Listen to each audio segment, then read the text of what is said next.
I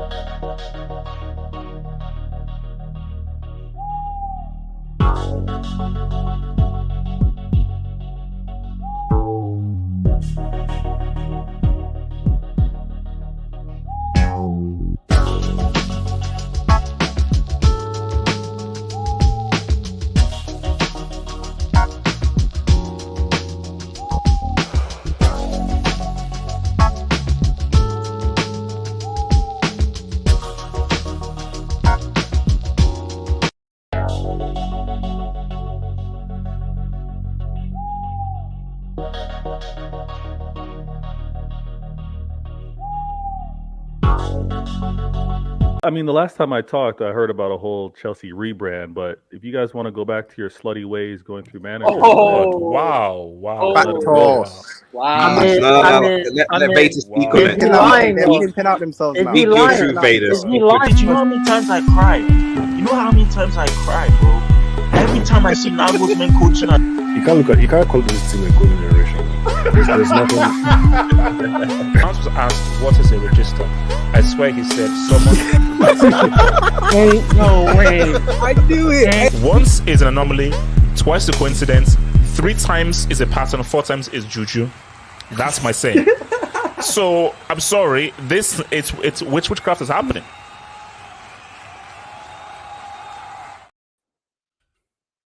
Oh, wow. Hey, Villa. wait. So 2008, 2013. 2008, 2013. Ricardo, do you know anything about those dates? I know I'm not doing my intro, but what do those dates have in common? 2008, 2013. 2008 is when Chelsea lost the Champions League final, and 2013 is when Fergie left Manchester United. Okay, so Ricardo, you're trying to be smart, but really, what I was meant to say was that, well done. You're now in the top half of the table. Well done, congratulations, celebrate. But the RDS mutual mic is still the intro.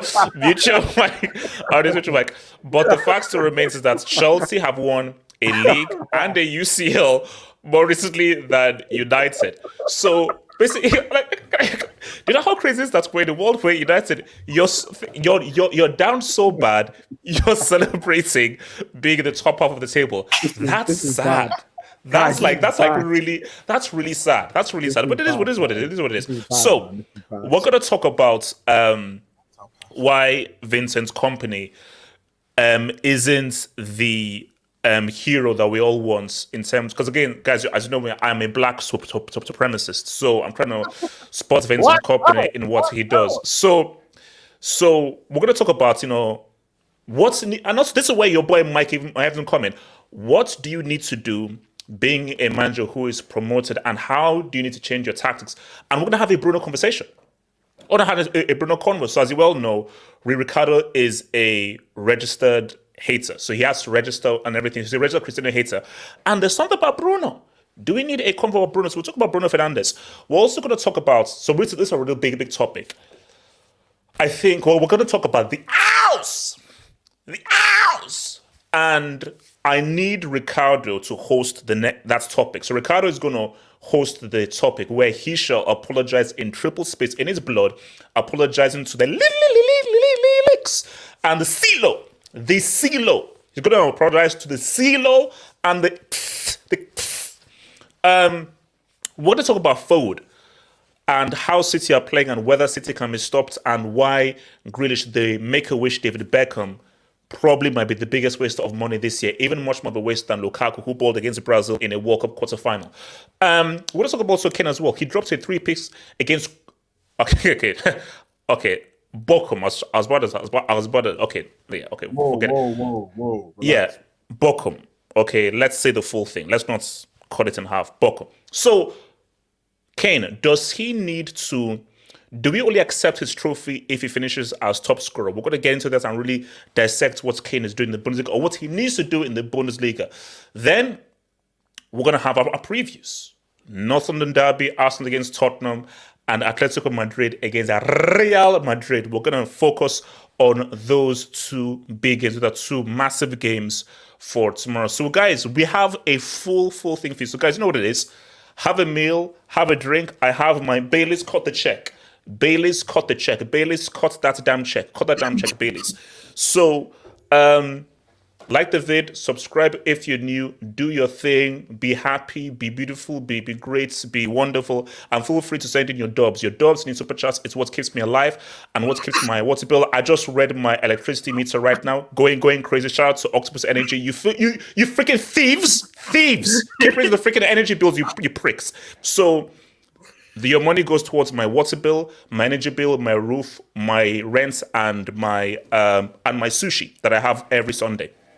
So, guys, let's get to the first order of business right now. So, we're going to build up to the whole Barca thing. We're going to build up to where Ricardo will have to host this show. So, Ricardo, hope you're ready to host the show and everything. So, let me first come to the first topic, which is, so it's a double-barreled shotgun here. Let me hit my stream mark right now. So, let's be real. So, as you well know, guys, hate. Okay, let me talk about hate. Hate is human. If you don't hate, you're not a human being. Everybody hates something. A human being that says they don't hate anything is a filthy, stinking liar. I run a football channel, so yes, it's true. But I'm a human first before anything. I've always hated Man United. Always have, always will. But I can pull that to one side and say, well done for being in the top half of the table. And well done for Gid. Here we go. So, no. Well done for Gid, because that Bruno goal was superb. So, I want to have a convo about Bruno Fernandes, because I've heard some United fans who've not really given him his flowers and his just dues. So, I think we really need to come and sit down and just say, well, you know what? Bruno, he may not be the best player in the world. He ain't no João Felix. He probably doesn't pass the eye test. He probably only just fails for the eye test. I mean, you can always take the eye test again. Like, you can always take it, but you have to wait like 2-3 weeks. So he fails the eye test currently. But that was an amazing goal. And time again, he has come up clutch and key for United. So that's the first thing. So, Mike, I'm going to hit you with a double-barrel shotgun. The second one is this, Burnley. Now, I think company may get sacked. And this is, let me teach you some football 1, 2, 3. So this is like football 1, 2, 3. So let me educate you guys. Burnley play good football. And I do believe that they were one of the most impressive sides in terms of points, records, totals when they got promoted. But this is a bit of advice that we need to give to guys getting promoted. When you play good football and it works in the championship, that's cool. When you're up against smarter defenders, better quality teams, the way you could open up guys in a lower league, you can't open them up here now. The key to life here is balance. Don't sacrifice your philosophy, but you need to try and mix that passing game with something much more direct, something much more economical. My fear is if company is a slave to this passing system, they are going to struggle in this league. Company needs to sit down and be like, you know what? We need to find a much more of a perfect balance in trying to find other ways of opening up teams instead of trying to pass away through defenses, which worked in the championship, but doesn't work here. So, Mike, talk to me about Bruno. Should Bruno be given way more flowers because he carries his team, while a guy who has an MBE is nothing more than a road runner featuring Wally Coyote? And also, what would be your advice to company if you were a coach for Burnley? Talk to me. I'm not giving that rat any credit. It's a great goal. Oh, that was a fantastic volley. What the hell? Let's be fair. Nah, speak, Mike. Nah. This was It's been 2 minutes. Okay, Mike. Okay, so cool. You score against Luxembourg. You score against Burnley. You score against, I don't know, Nottingham Forest and these sort of teams. Where are you against Bayern? Where are you against Man City? Where are you against Arsenal? He gave the ball away for the fourth goal against Bayern. Guys, okay. Let's Mike hate. Let's Mike's hates run free. Because remember, guys, I said that man. everyone needs to hate. Let Mike cook, man. White lives matter. These are Ricardo. That's a warning, bro. Mike, continue. These are the cold hard facts. Man United fans, some of them just look at the stats and the goals and think to himself, "Oh my God, he's perfect. He's world class." Bruno is nothing world class in my eye. He's a good player. I'm not taking it away. He's a very good player, and he shows up in moments. But where is he in the big moments? Where was he in the World Cup? Where was he in Champions League? Where was he? Where was he in the Europa League? That's what I want to ask. Okay, cool. He shows up against Tottenham Hotspur. Where is he against Liverpool? He keeps getting dunked on by Liverpool. Come on, guys. Look, Bruno is a good player, but I just want him to show up in big games. And for Burnley, hey, they play good football, but I mean, they got some bricklayers on that team. That's all I got to say. They got bricklayers. I mean, they need to just get some quality. I think they're. How you bringing on Jay Rodriguez, man? That's crazy. Because they don't have any other options. That's the problem. Their top striker got a red card the last game. I think it was Lyles Foster, the South African. He's actually a pretty good player for them, but Company can try and play this football as long as it goes and long as it goes, but he just doesn't have the quality.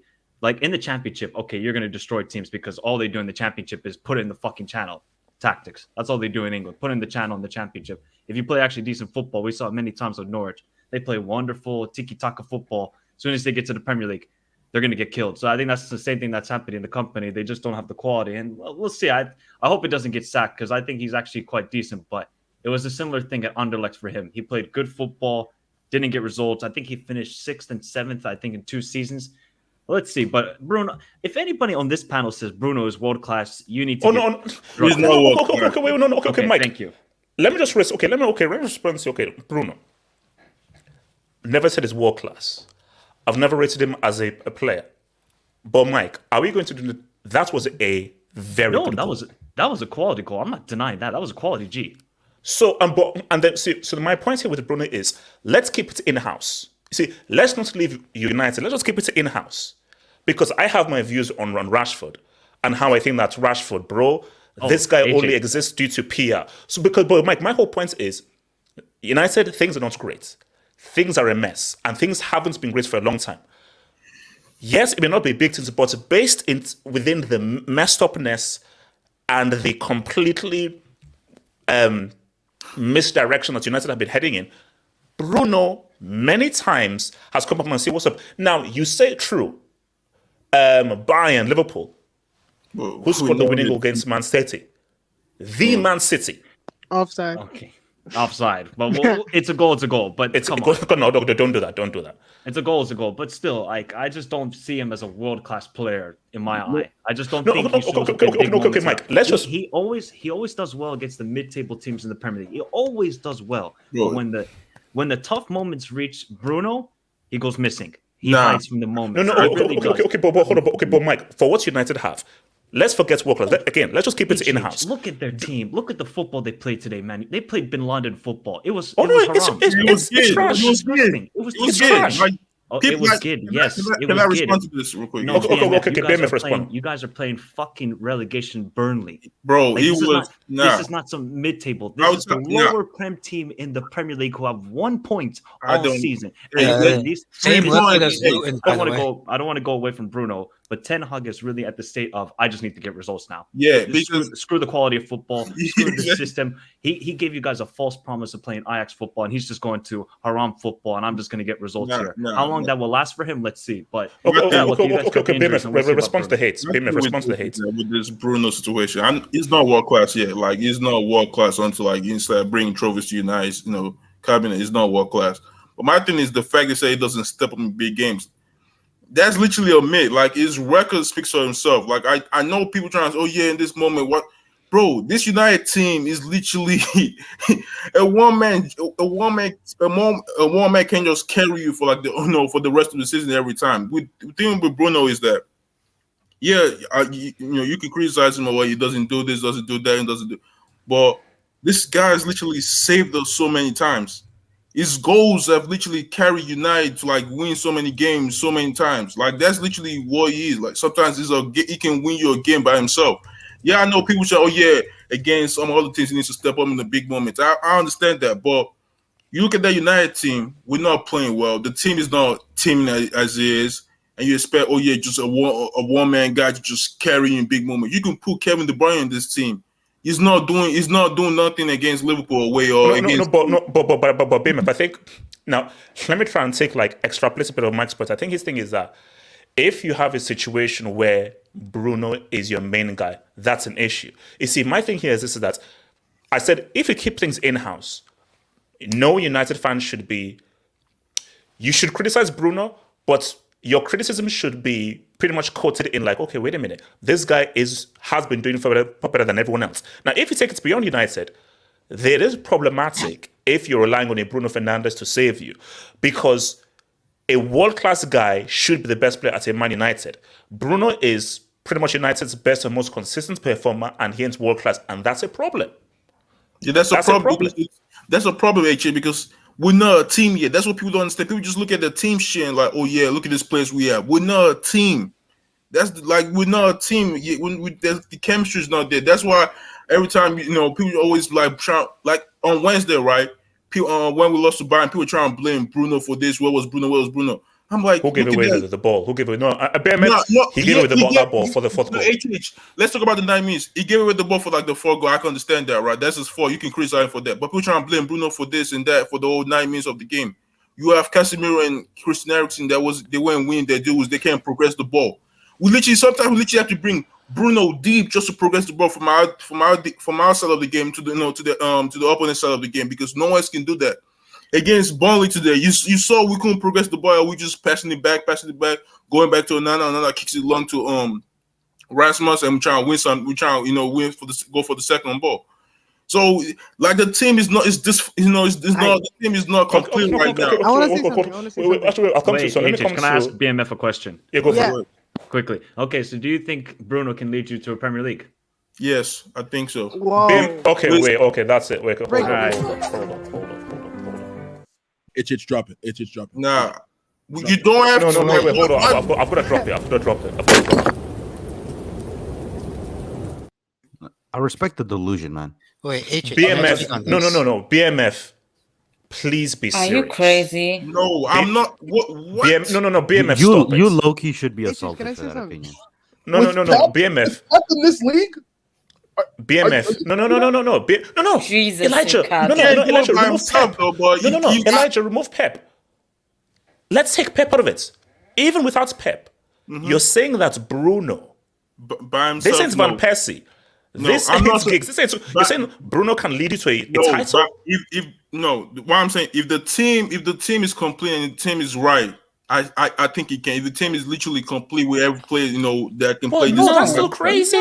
No, I'm saying that's still crazy. No, because BMF. No. BMF. No, the key thing to hold the BMF. Mike said lead, which means that have your full team. So even if you have a full team, you're saying that Bruno will be the best player on that team and be the main reason why you win a Premier League title. Yes. H, can I speak on this? Okay. I have a question. Okay, hold on. I'm Gallagher FC. Let me come around. Gallagher FC. It is like I get Mike's point was very interesting to me because I would consider I always compare Bruno to Odegaard. And they're both captains of their teams. And how can your captain be making mistakes in big games? And for your captain to be ghosting games, big games, that's a big issue. You're there for leadership and quality. You can't if you don't have both on big very important games, what are you there for?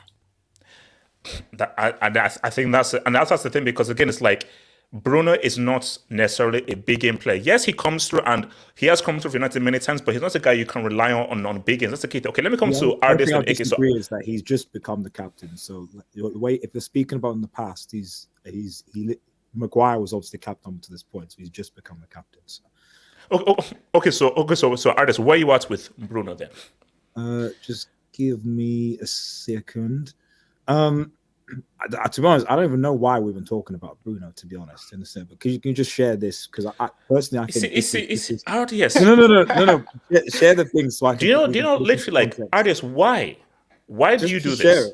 Just to share it. So now people talking about the Bruno. What we're not talking about is the Johnny Evans assist, man. That assist was insane, man. For a 35-year-old defender, that assist was insane. Now, what I don't understand as a United fan is how a 35-year-old Johnny Evans has more tech and technique and skill. Literally after than the Ukrainian, the Ghost of Kiev, man. Ghost of Kiev is crazy. Four starts, 0 The goals, UNICEF and 0 Robin. goals. The UNICEF Robin. Like, I mean, I don't get it, HH. Like Johnny Evans at 35, like with no legs, has more assists than the Ghost of Kiev. No, okay, true. But we've won a UCL and a league more recently than you, though. So again, that's just is what it is. Wait, Modric won a UCL more than No, Chelsea have won a UCL and a league more recently than Man United. Yeah, but we're not talking about the club that we're talking about. Bruno, talk to me about Bruno. Yeah, no, I'm just saying that, like, we're talking about Bruno, but actually, if I'm perfectly honest, it was a brilliant finish by Bruno, but actually I rate the assist more from Johnny. Oh yeah, no, very good assist, yes. Given the fact that he's a centre back and given the technique and style, I just don't understand why you don't see that in Chelsea players. That was basically my point, really. Like if Johnny Evans can deliver that one class hater, class hater. Okay, don't worry. You talked about hate, though, didn't you? You talked about hate, so I'm showing you my hate, how I despise your football club. We didn't do anything wrong, though. All we did was win a UCL in the league more recently than you. Of course. Does Bruno deserve more love? Does Bruno deserve more love? In what sense? Like Bruno, I don't think Bruno is particularly world class. But if I'm honest, I don't think, for me, if you're going to be world class, you have to win the major trophies, and you have to and you have to contribute to that. So has Bruno done that? No. So if you've not done that, then you can't be deemed to be world class. Same thing I could say with Sancho as well. But what I would say is that, like, one thing about Bruno is that, like, I do think that he gets unnecessary hate compared to some other, I would say, overhyped Englishmen. Let's put it that way. So every single time Bruno makes a mistake, he's criticized, should do this, should do that. Maguire was captain for how long, and the English press didn't touch him at all. If anything, now they think that he's been unduly targeted. He was captain for 3 years, but don't talk about him. But as soon as Bruno does something, it's like, how come Bruno? Like, come on, like relax, So there is an element of foreign tax on Bruno. Come on, it is. So it is what it is. So, and even Kane, so I think that Kane, it's difficult for me to call Kane world class when he hasn't won a trophy and hasn't done given certain moments. But when he does do that with Bayern, when he wins his trophy, then fair enough. You can then say, right, okay, this dude's officially world class. So for me, it's that, and also the fact that I just think ability-wise, like, he's a good player, but I think he's reached his ceiling. I don't see. So you don't agree with BMF that he can lead you to a title, or do you agree that he can lead you to a title? I think he can. I think he can be part of a squad that can lead United to a title. But to be honest, I don't think that this United squad team management can even compete for major honors while the current ownership is there. So that's on the side, But he can be part of a squad, but he can't be the main guy to lead to a title. That's just not possible, So especially if you've got bricks like Rashford and stuff up front. So yeah, I don't know. What's it called? AK, and then I'm going to you, Conrad. So AK, talk to me. By the way, RDS, remember that Evans' assist was a great ball over the top, while Mudrik's assist was an accidental header. Keep in mind that. Yeah, his assist was an accidental header. I'm going to report you guys for cyberbullying, but continue. I think on Bruno, he has his good games, and his good games are very good, He does have ability. He has a good pass on him. He gets into good goal-scoring positions. But I think to say he's going to lead Manchester United to a major trophy. No. Wait. Sorry. How can you? Is it Ralph? How can you say that you don't need a trophy to be deemed world class? Bro, that was crazy. That's crazy. Yeah, that's crazy. No. But again, some people believe that because some people say, "Oh no, It's the English media attacks that have done that. Like, no, because no, if you start pad, To be world class, you need to show me your trophies. I mean, no, that's not. You need the trophies. If you don't need to win any trophies to be world class, I guess everyone on the panel here can claim that they're world class. Yeah, 100%. So Okay, that's good because people's argument is that hey, if you've been performing well, hey, but listen, we'll get to Kane afterwards because Kane, you've actually been in finals and you've wetted the bed in finals, but we'll get there. So if you continue, Bruno. I think Bruno, for me, it's one thing about performing and it's another thing about leading a team. And I saw a first account of Bruno when he was facing adversity against Liverpool in the 7-0, where he kicked the referee. He kicked off at the referee and he was trying to get sent off. I don't see a leader of a team that is leading a team to a major trophy do that. I haven't seen KDB do that at Anfield. I haven't seen Modric do that anywhere. I haven't seen those guys who have led teams to trophies do that anywhere. Bruno, for me, loses his head far too much, and his performance level in big games is way too inconsistent for me to say this guy's going to lead United to a trophy, because he'll have great moments in a game and he'll ruin it by making a boneheaded decision like he did against Bayern. He had some moments where he picked up the ball in some good areas, but what did he do with them? He didn't do anything, and he gave the ball away for the fourth goal. It's this inconsistency in performance that makes me think, okay, can Bruno be the main guy? If Bruno's the main guy in your team, your team's not going to win a trophy. 100%. And Manchester United, at its best, is a mirror image of Bruno Fernandes, where on their day, they can put out incredible performances, incredible counter-attacking masterclasses, but when they're faced with adversity and when they're faced against a team that, comes at them that is brave, they crumble. And until that mentality is straightened and Manchester United find a player who actually rises in the face of adversity, that's the player that will lead them to major trophies, not Bruno Fernandes. All right, so let me quickly take some debates because I'm going to get to our next topicini. So, where are we? Shout out to Abrisfer, who says, United should have sold everyone who lost to Villarreal. Yo, that's David there, bro. Like, David, you come on now. That's literally. But you should have beaten Villarreal in 120. Number time, but yeah, I agree. But like, David just break. They should have liquidated the club. Yeah, like. Okay, well, that's crazy. So what's it called? Shout out to Hamza, who says, those who like Bruno Fernandes overrate him. Those who don't overhate him. The truth is usually somewhere in between, a very good mid, but a level below world class. I think this is fair. That's a fair point. That's actually a fair point, because I think, look, those that like him, I think you go overboard with how you're rating him. And I do feel like those that don't like him, it's like, he's not trash. Like, he ain't great, but he's not garbage. Like there are things that he does that are completely boneheaded because he lacks ability. Like, no, he can't dribble. No, he doesn't have good balance on the ball. But in terms of just doing particular things at particular moments, like a particular pass, a particular shot, a particular moment, he does come clutch in particular moments. So I'm sorry. Somebody just said in the chat that he's a top 3 passer of the ball in world football. I mean, I don't know what to. He treats the ball like a Can you ban that person? Can you ban that report? Ricardo, he's a member of the channel. I don't care. He supports HH. That's crazy. No, like, I think you're seriously right. Okay, hold on. I don't know about this though. So shout out to Dewin and Ekwe. Don't forget, Bruno has been Portugal's best player. Has he? Huh? Yes, he has. Like, come on now. Hold on. Wait. Hold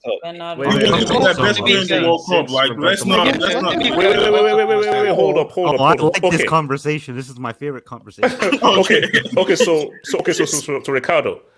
Because I saw your DM, bro. Bloody Cristiano hater. So I like the guy. Has Bruno been Portugal's best player? That we all saw that last. We all saw that last World Cup, right? We literally saw the last World Cup. Literally saw what the guy was.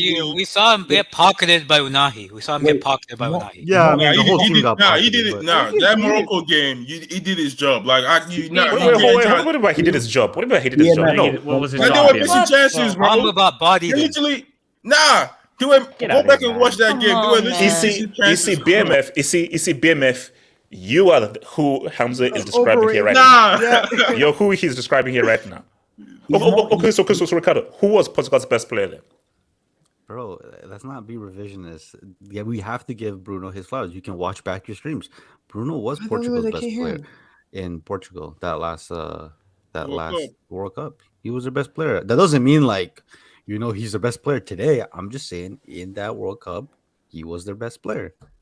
I think a better thing to say is that Bruno's been Portugal's recently most consistent player. Sure. That's because you see, I'm trying to think of guys because you see, I like the word that RDS used, consistent. Because yes, Ramos did that 3-piece, but if you just give a resume of friendlies, Nations Leagues, Euros, World Cup, Bruno has probably shown up more consistently well than probably anyone else for Portugal. And also, I think that's a problem because we'll get to the two Jows. So I may put us on stance because we get to the two Jows. Portugal are too talented a squad, too talented a generation for Bruno to be a most consistent player. Uncomfortable convos. I mean, Mike, do you agree to disagree that Bruno has been Portugal's best player? Consistent. Probably at the World Cup, yeah. But I mean, BMF is chatting shit, saying, "Oh, he did his job against the quarterfinals against Morocco." When he's saying he's supposed to create, and he didn't create. I can only remember him. BMF, bro. He created one chance for Ronaldo, and that's it. Otherwise, I remember John Felix having a good BMF, shot. relax. Let him. BMF just wants to talk, bro. You can just BMF, just tell us that you think Bruno Fernandes is world class, so we can get that out of here. Because if you just keep saying, "Oh, he did his job," no. I don't want to know Bruno against fucking Luxembourg and Bosnia, Liechtenstein, and Slovakia. And Michael's talking smack today. No, man, because I'm not taking this crap. He's heated, man. He's heated. This is the problem with certain fans in football nowadays. We rate players and think to themselves, "Oh, we're world class." There's about maybe 5 world class players in the world right now. Only 5, and everybody else is good. And then maybe on the brink of getting to world class. It's Goatnaldo #1, bro. I think it's true because it's we have to have standards here, and I feel that we keep lowering the benchmark and having standards. Yeah. And I think that not everybody can be world class. Not everybody can be superb and amazing. And for us to give that world class tag, we have to have standards, and there has to be a degree of difficulty for you to get into that category. Because once we now make it easy and we lower the benchmark, then the meaning of that word really loses its meaning and its power of world class. I could just perform well for 5 games, win no trophies, wet the bed in a big game and be called world class. Then no, we are disrespecting the word world class. All right. You see, you know what? I may actually have to put a thing on this because this is just abuse right now. I don't even know how to answer this. Will Chelsea pay child support to my future kids? Those child support tax, man. Remember? No. Okay, no, hold on. Let me keep on going. Football fan reaction channel. And bro, I ain't subscribing to your channel, bro. So don't get. How many points will Chelsea get from now till December 6th? I actually think 5. We take each game as it comes. It's crazy. Chelsea are not a topic, but we will get them in no matter what. Chelsea not a topic. Wait, hold on. Let me just get these jobs. Blaze, a must pick for everyone: Bruno or Connor and what? Or Bruno. Now this is stupid. Now we're not going to rate Bruno that low that he's a Connor Gallagher. You see, for me that. Connor Gallagher is not a footballer. Guys, just to explain, can't we just be fair? Because again, Bruno ain't that great. Bruno ain't that great, but Bruno ain't Conor Gallagher. Come on, bro. That's hey, Jake, he's your captain now. He's your captain. Okay, let me ignore what RDS is saying because RDS is a hater. He's your captain now. Wait, hold on. Let's bring in some hate right now. So Zoteng TV.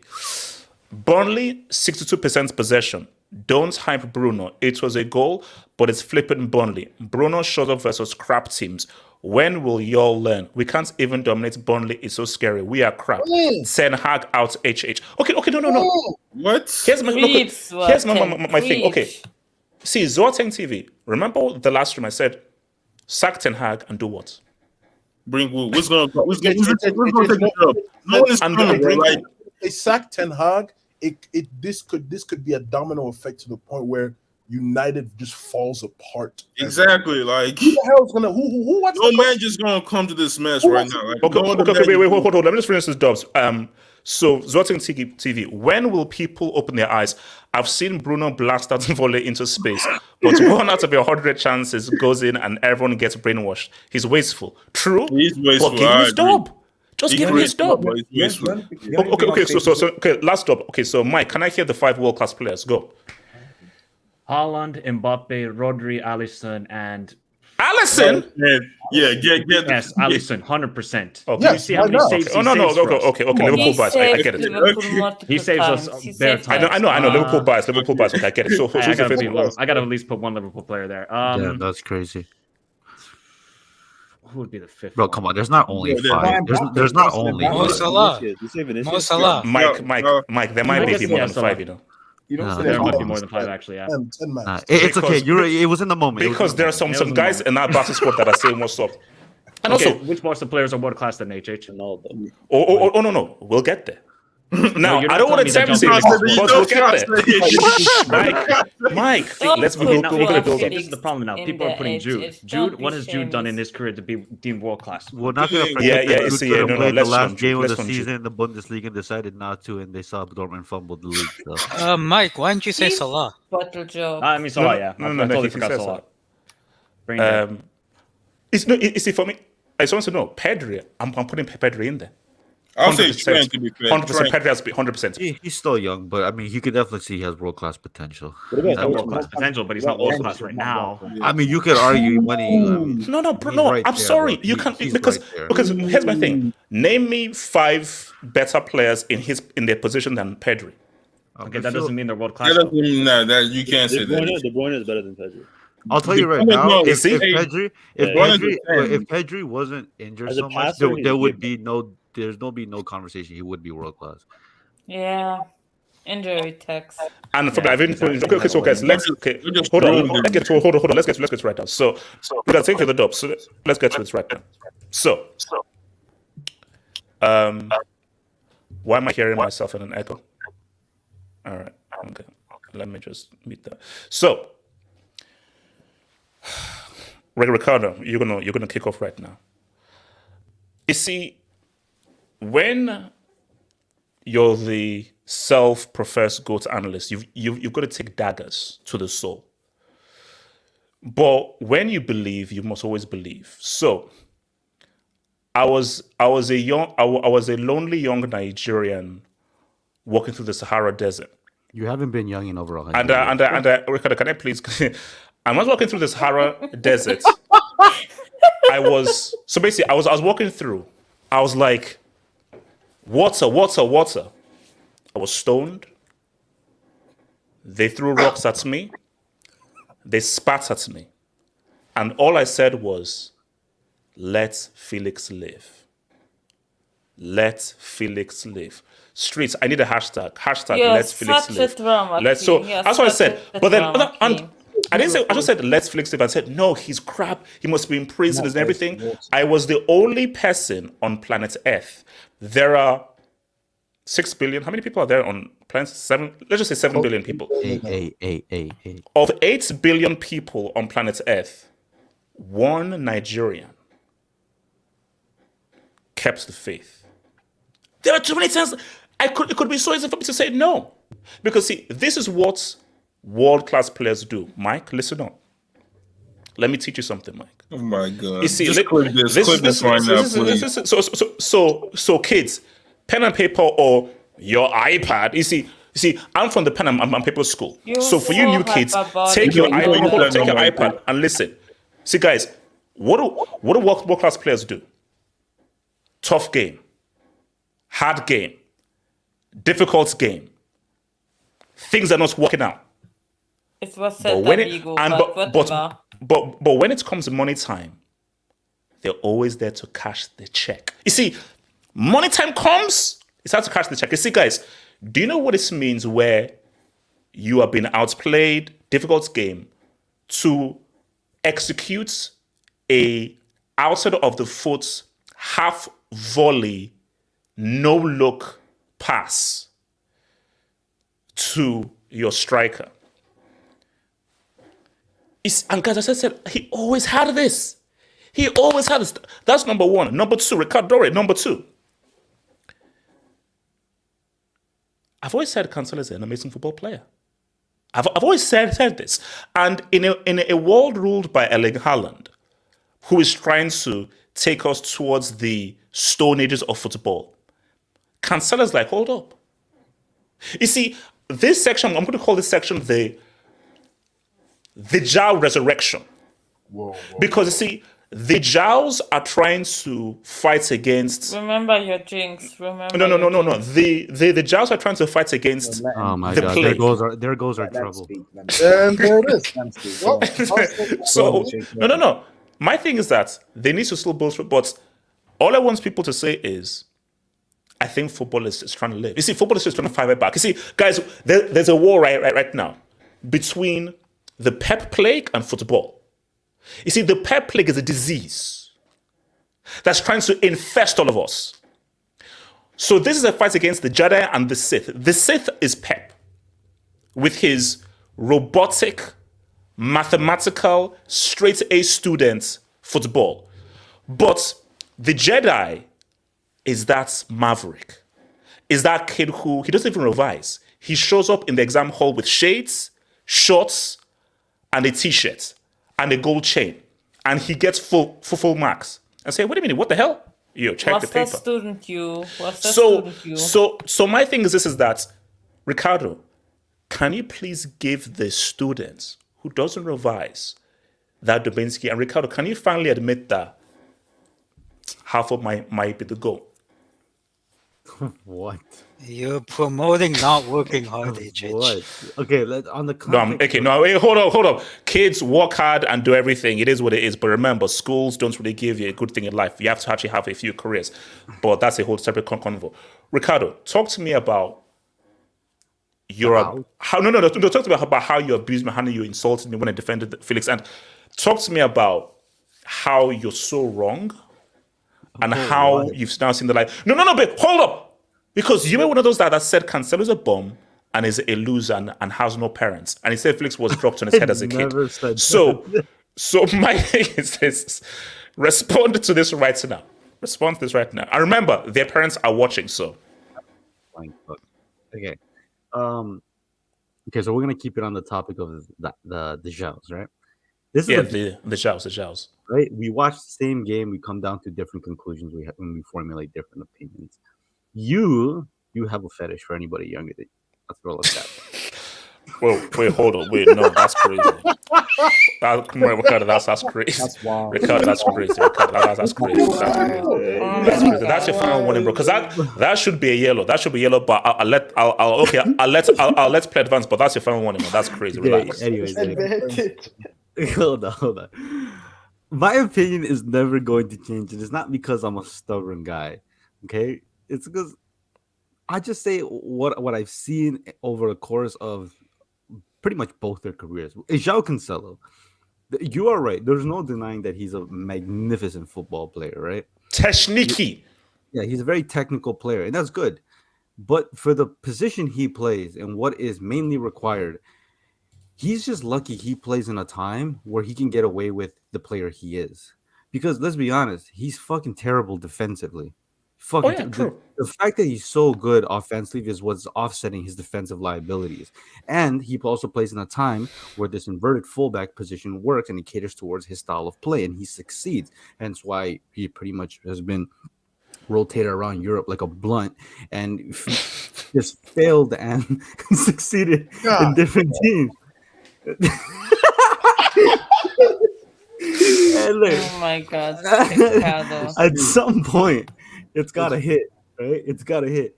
Look, he. Wait, the blunt?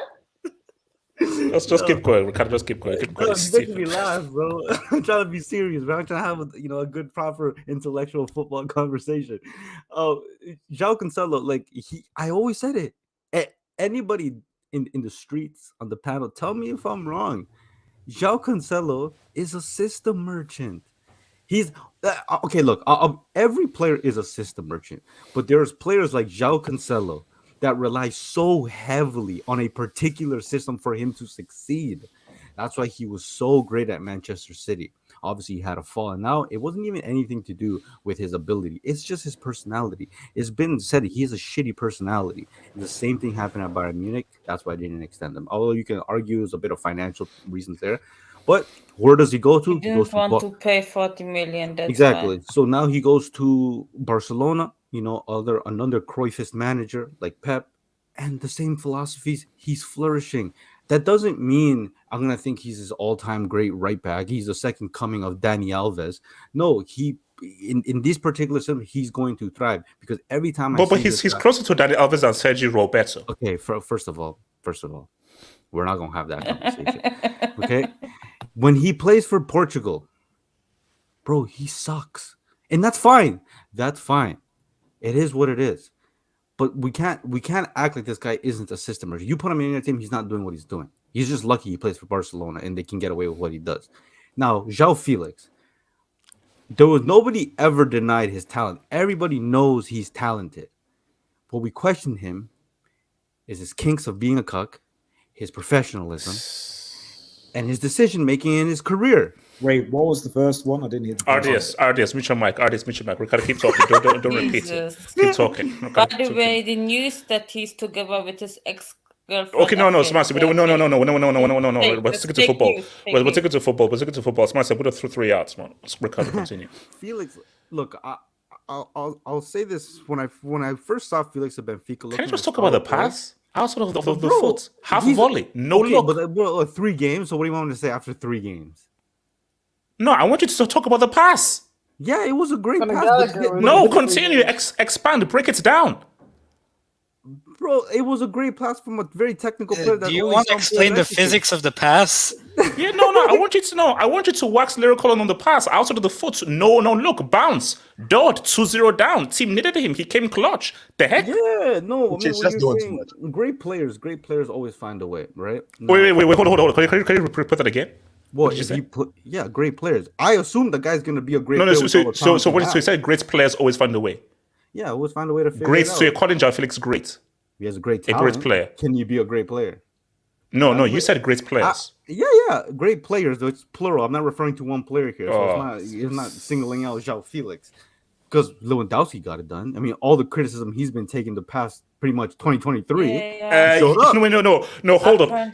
If you win a pizza, if you win a pizza, that's the least I expect, bro. From a freaking pizza goal scoring award. Okay. No. So this is hold up. This is about the freaking ski. If they give you a freaking Domino's pizza for being a top goal scorer, the least expected is to drop a 2-piece on freaking Celta Vigo without freaking Iago. AJ, come on, bro. Little Caesars. Wait, put it back on, bro. No, Mike, no. Did you see that finish for the first goal? If you tried to pull that move, you would tear your ACL. You would tear your Achilles. I was cold in my day. No. But my kids do. Because my kids think Ricardo is being very disingenuous. I had to. No. For 7 months straight, this guy abused, dogged, and personally attacked João Felix. Well, it's actually crossed the line. But he warranted it. He was trash. He was trash, HH. He wasn't good at Atleti. The moment he left, these guys started flying. Okay, but why did he make it personal? No.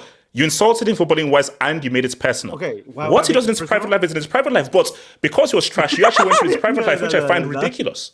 No, I trash these guys. Obviously, because I'm jealous that they're so good at football. But the other reason is that you're so good at football and you can't make proper decisions with your career. And João Felix is that. I'm not questioning his ability on the field. I've always think João Felix is. What if Mendes had a gun to his head that make him to sign a 7-year contract? Brother, come on.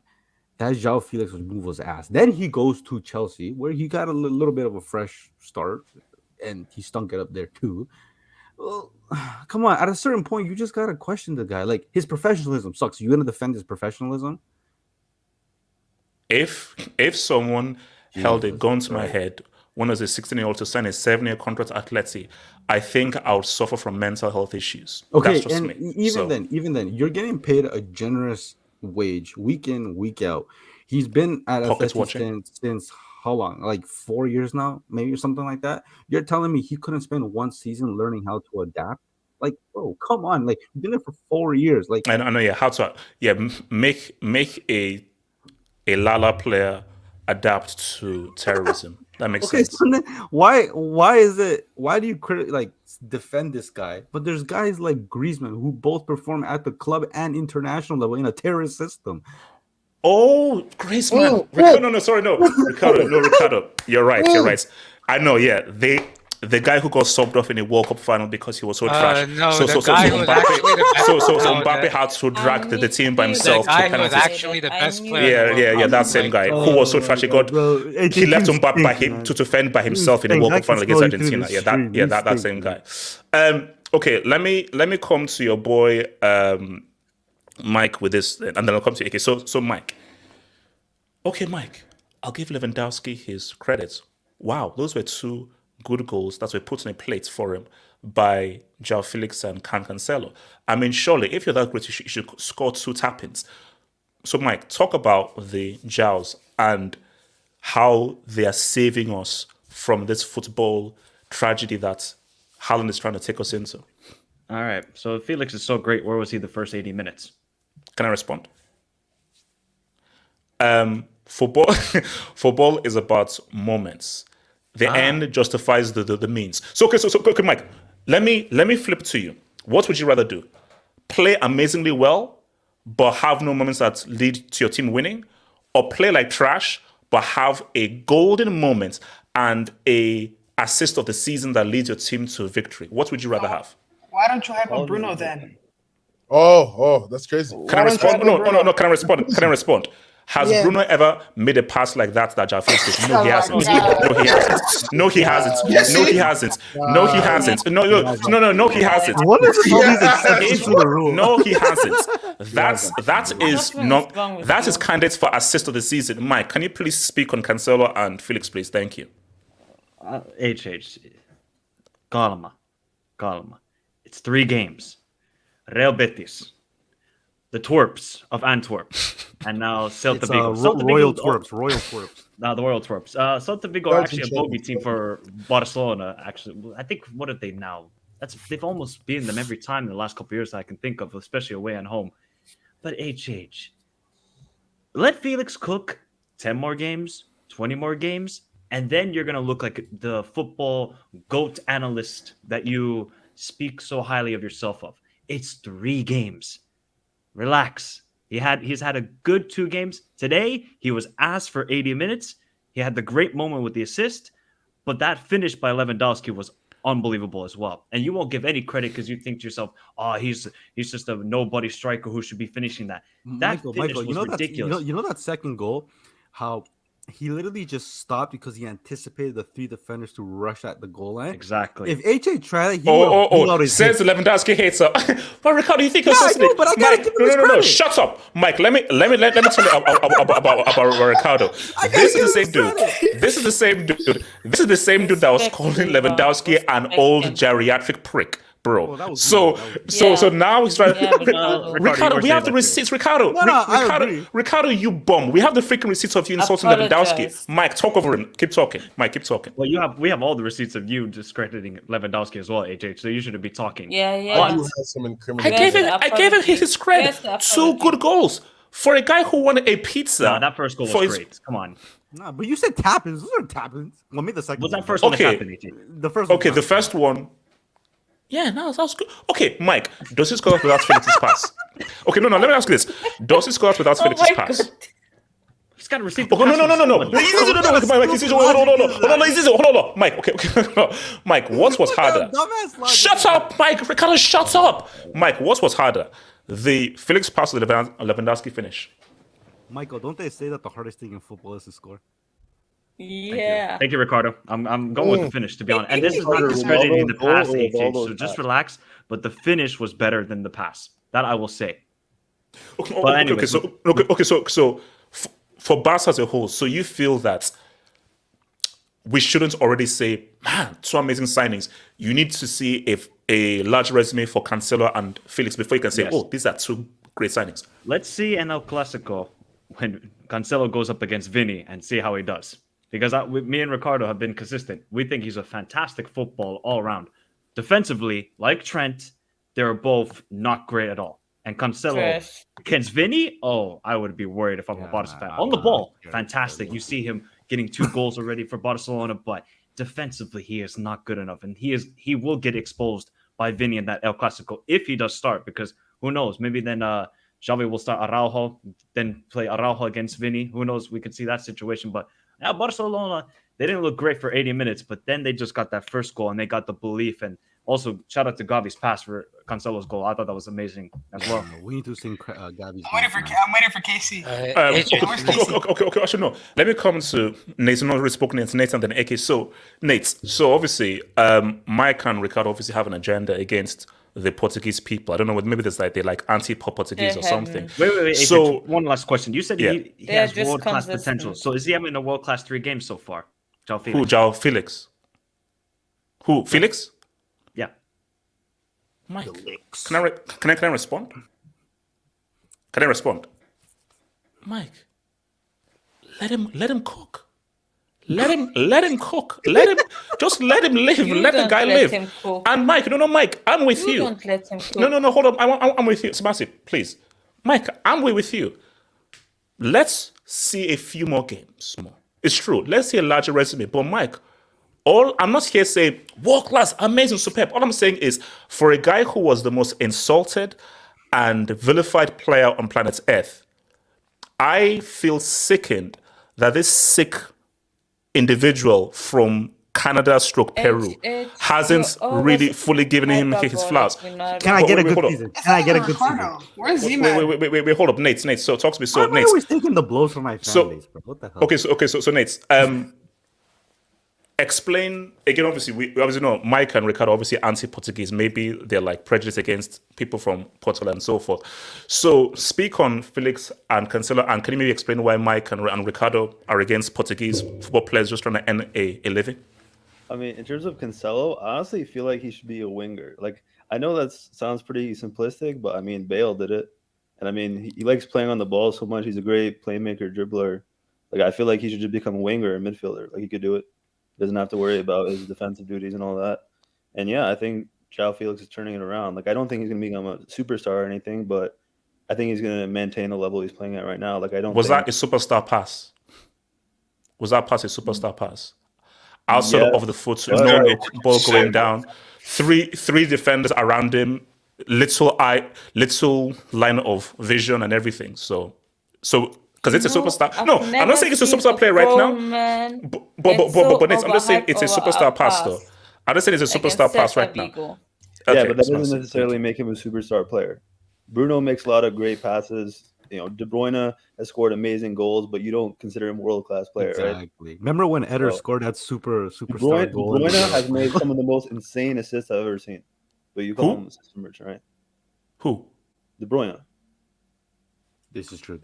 He has some great fucking passes. When did De Bruyne make an outside of the foot? No look. 3 defenders allowed me pass ever before. Oh my god! Bro, he's a front foot merchant, bro. Drop the plate. Credibility is losing. De Bruyne is a double. Wait. What do you press for crossing FIFA? He's a double circle merchant. Double circle. That's what it is. He's a double circle merchant. Great through ball. Bro, HH, are you? He's a double circle merchant. All De Bruyne does is press double. Bro, if you look at De Bruyne's gamepad, the circle button is literally just barely hanging on for dear life. That's all he does. He spams circle. Okay, Nate, but here's my thing though. But Nate, let me give you again. Let me give you some football guru. Like so jokes. Let me now give you some football guru stuff. Now, wing backs and wingers right now. Marcelo, one of my favorite players of all time. You play him at wing, he's not the same. Do you know why? When you're like a wing back, you have way more space to maneuver. So you have way more space to work with. But for wingers, you have a much more restricted amount of space. Because you see, the right back, the left back, they've got literally the entirety of that flank to work with. The winger, though, you actually have to have that. So the winger is working with a much more restricted space. You put Marcelo as a winger, he ain't the same.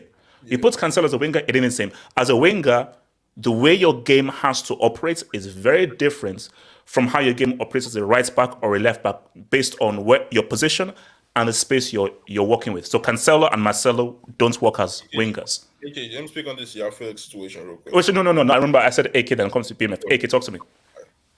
HH, can you zoom into my AVI? Oh, sure. What? What the fuck is that? What the hell? Okay, hold up.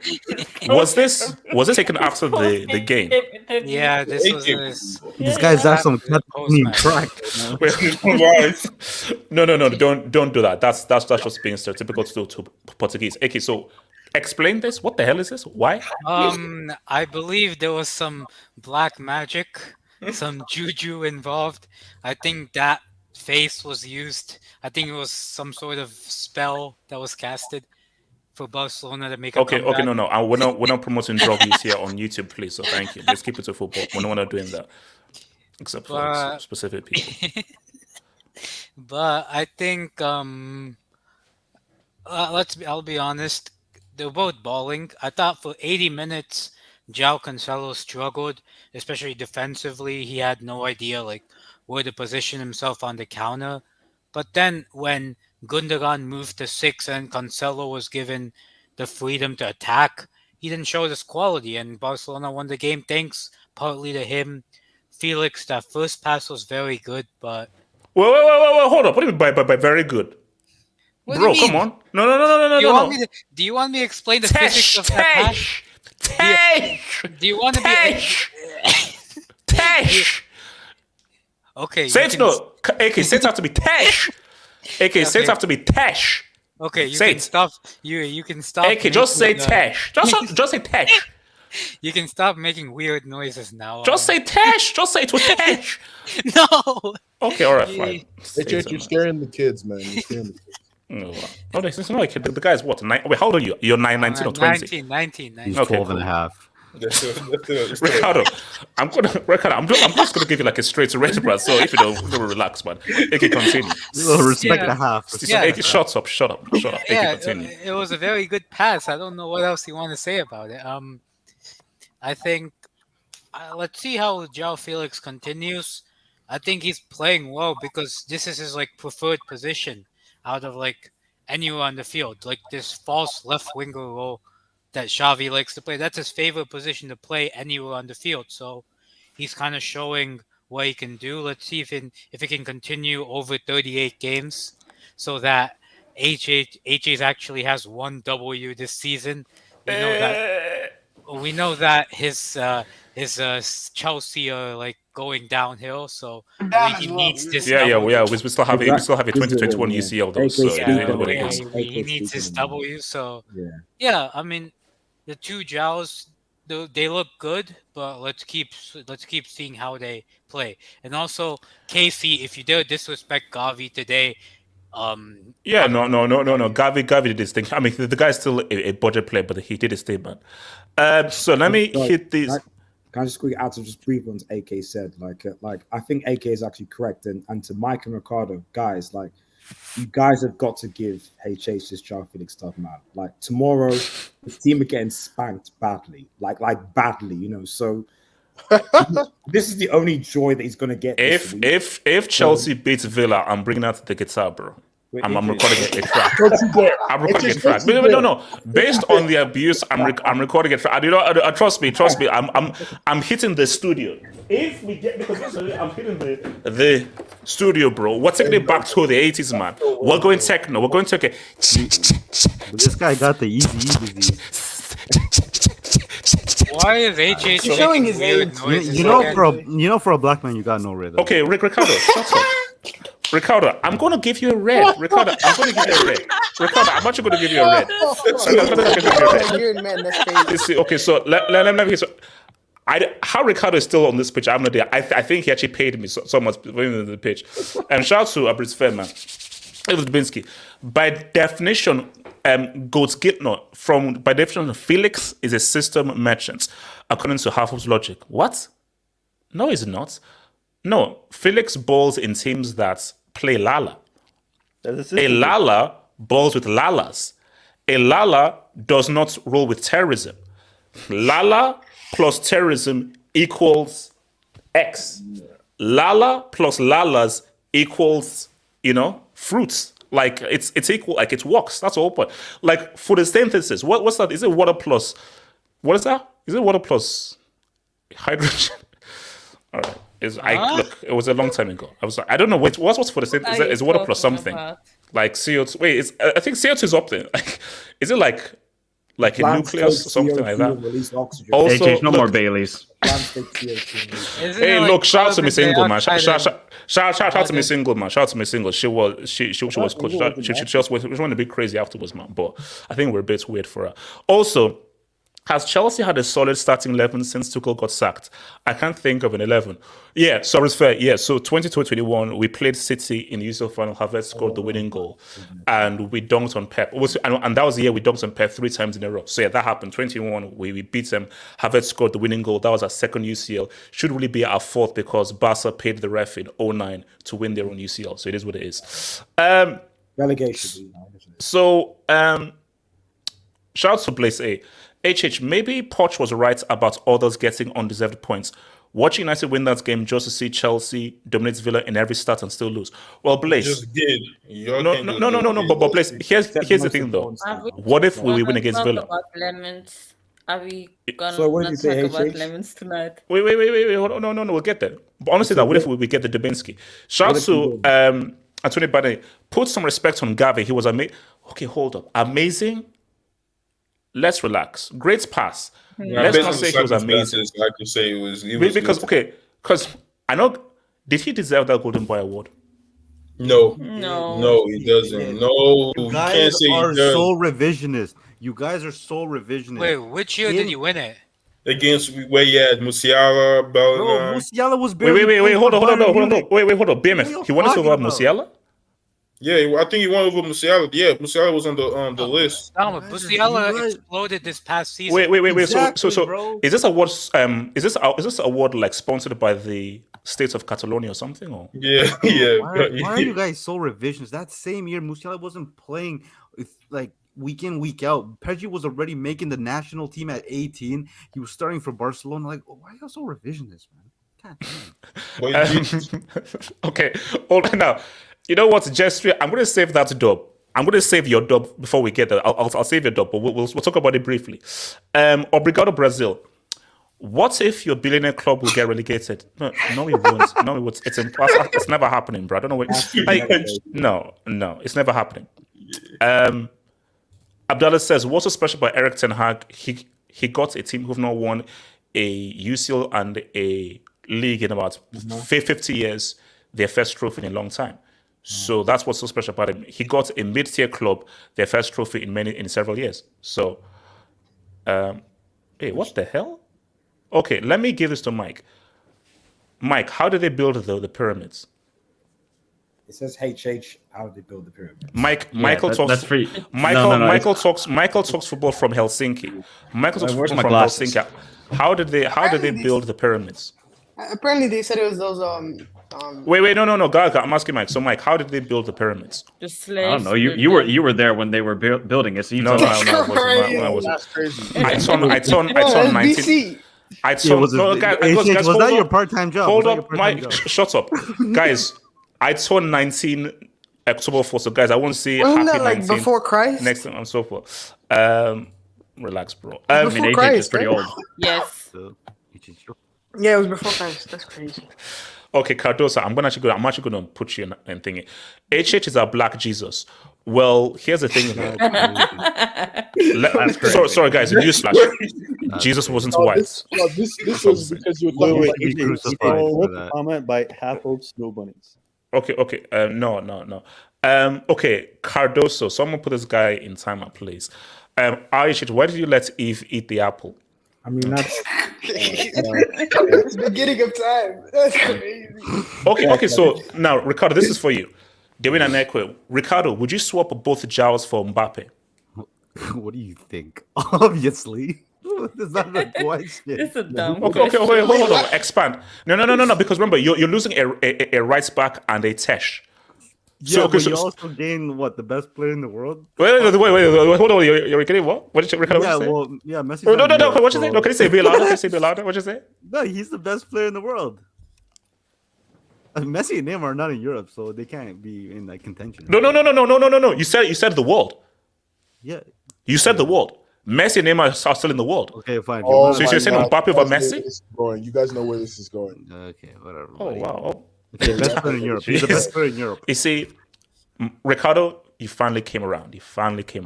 Wait, what are you talking about? I have a quick question, HH. Mike, go for it. Who scores higher on the eye test, Mbappe or Joao Felix? Can I respond? What? Can I respond? What's your face? Mike, here's the thing about the eye test. The eye test is a concept. It's fraudulent. Okay. And it's just a concept. It's just there, just as something you can use. It's not that important. What about Mike? Haaland? What's the most important thing, Mike? It's about trophies and it's about winning. You see, the eye test is just like it's an extra thing you just use. Wait, hold on. I'm answering Mike. So what matters is where are your trophies? Where is your legacy? The eye test is just an extra thing you just move in, and that's it. So can you just tell me who scores higher on the eye test, Felix or Mbappe? It's a one-word answer, and that's all I need. But Mike, you see, you're setting me up. Can you just answer the question? Answer the question, HH. You're the king of waffling. I can't lie. Don't handle this, man. Come on. Okay, look. My thing is that you might as well transition with your level of insight. Okay. Yes, Joao Felix scores. Joao Felix scores higher than the 19-year-old World Cup winner. Yes. Joao Felix scores higher on the eye test than the 19-year-old World Cup winner. Yes. 24-year-old? Yeah, How old is he now? Are you 24? Bro, yeah, so that's like, you know how many times you said 19-year-old? Give me this does. So Minecraft the Diamond, give us a proper midfielder unlike Mr. Tappins. No, Gavi is a proper midfielder. Wait, what? This is all right. Grab a break. I don't know. Gavi's trying to turn into a litmus test. See this uncle who was laying bricks with. Okay, guys, here's the thing. I don't understand who started this whole thing. Who started this whole thing with me being old, guys? Guys, does this skin look old? Yes. Black don't crack. But 13 commandments is crazy. That's crazy. What? Bro, there was an insane comment earlier. To be fair, you did crack, buddy. So QC8 versus the mighty Ants and Vigo. Joao 22. Okay, see, I hate when people Speak on it. No, I hate when people do this.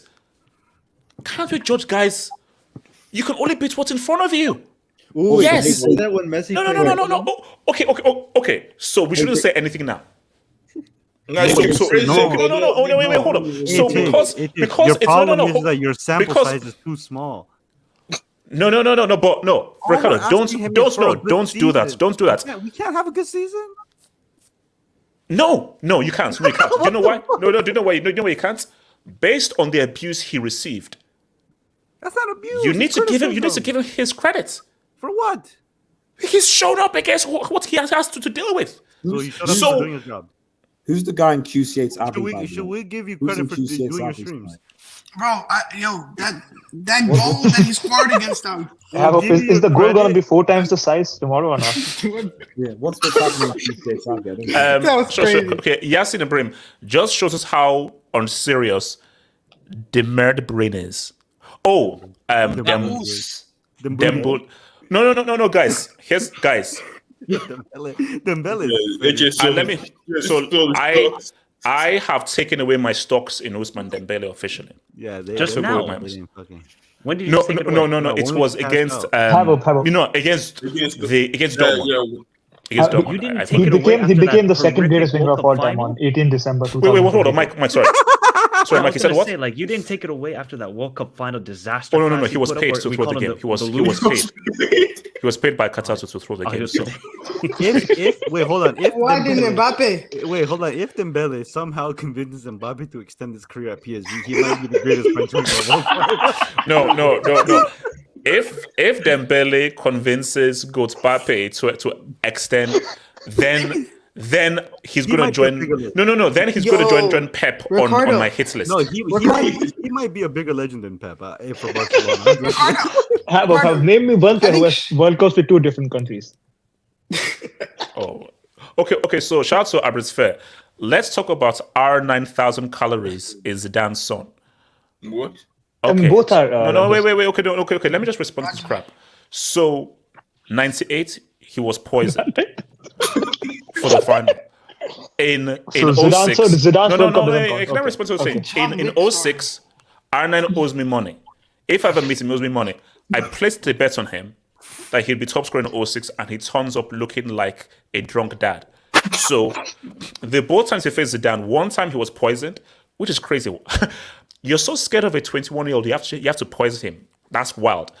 And the second time, he showed up overweight. So Zidane has never faced a fully fit R9. Why do all of your legends turn out overweight? Like R9, Zad. Look, it is what it is. Gavi has been so underrated as a midfielder. I would say that. Casey. He's overrated a little bit. Like he's actually a good midfielder, but he's actually overrated. Casey, answer this. Okay, Casey. Has Gavi been underrated as a midfielder?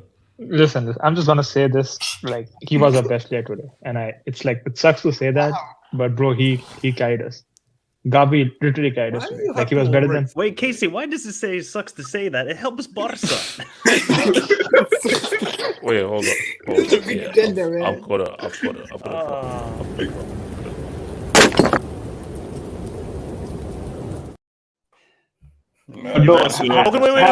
Okay. So Casey, if Gavi scored the goal that clinched the UCL, would it make it harder for you to celebrate? If Gavi scored the goal that made Barcelona, no, because it means I have a problem when I'm proven wrong, right? That's my issue. So, but like, bro, he balled out today. He absolutely balled out today. Like he was the only midfielder we had today. Rafinha was playing as an 8. Casey, that's what I like. Always, whether you hate a guy and everything, you must always be objective and give people. He was our best player by far. Okay, I don't think I can bring up that dub, bro. No, I can't bring up that dub, man. No, sorry. Come on, man. He paid his money. Well, fine.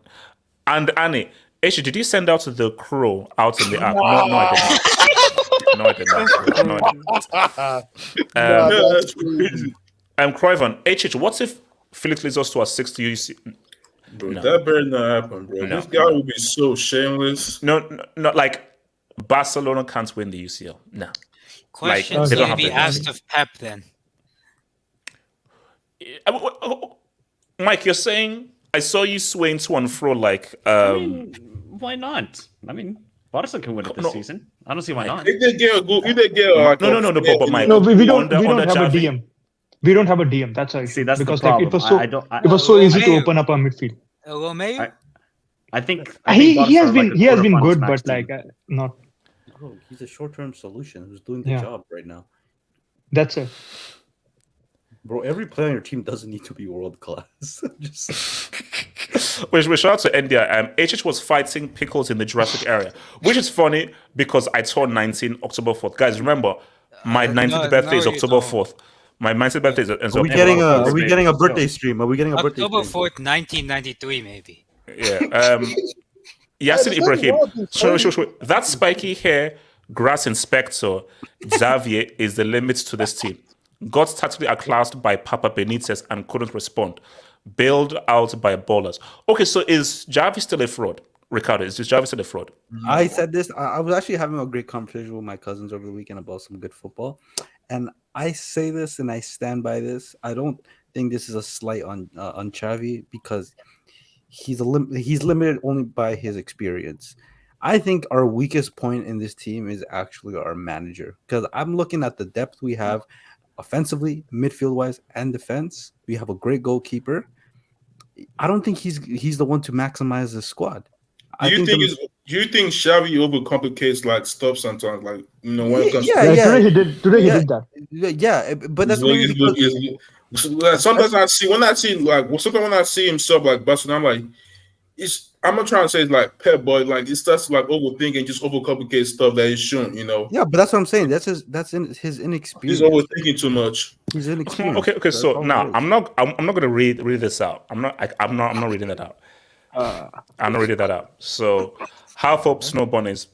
Thank you for the dope, but you're a very sick, twisted individual. Is that picture real? Shut up. Gatlock, member for 43 months. Thank you, bro. Panel asks a question. HH says, "Can I respond?" Me, I'm like, bro, it's a question to you. You are supposed to respond. It's just like Maguire, credible. Just okay. Let me give you a tidbit. Do you know why I say that? If someone asks a question that has me cornered, it gives me like 10 seconds just to gather my thoughts and then have a response. So whenever I say it's like, oh, okay, he's trying to get me. Let me try and win over 10 seconds to gather my thoughts so they don't get me. So yeah, so whenever I say it's because I've been cornered. But because I'm the go-to analyst, I always wriggle out of that corner, man. I heard Frankie De Jong is like he's like injured or something. Is that true? Yeah, November. Wait, for how long? November, I think. Yeah, bro, I'm worried about Bochum. I'm super worried about Vitor Roque got injured too. Now they said that it wasn't that serious because they said it wasn't that serious. No, I think that they said it's actually 4 weeks. It was supposed to be like several months, but I think the update was 4 weeks. 40 days, they're saying. Yeah, it's like 40 days. Like they said, like 2 months, but they're gonna take a conservative method. Yeah, they'll probably take it longer. So because they're trying. Because that would have been the body blow. Because I think you see now based on. Because see, now that could be something key for them come January. If he comes in and he can say what's up, now that could help them in the UC run. But if he doesn't come and they have to rely on Lewandowski. No, we need to reach the. Yeah, man. If Lewandowski keeps scoring goals how he has been, he can wait a little longer. But can the geriatric last for the season? So, Mike, let me come to you with this, Mike. Mike,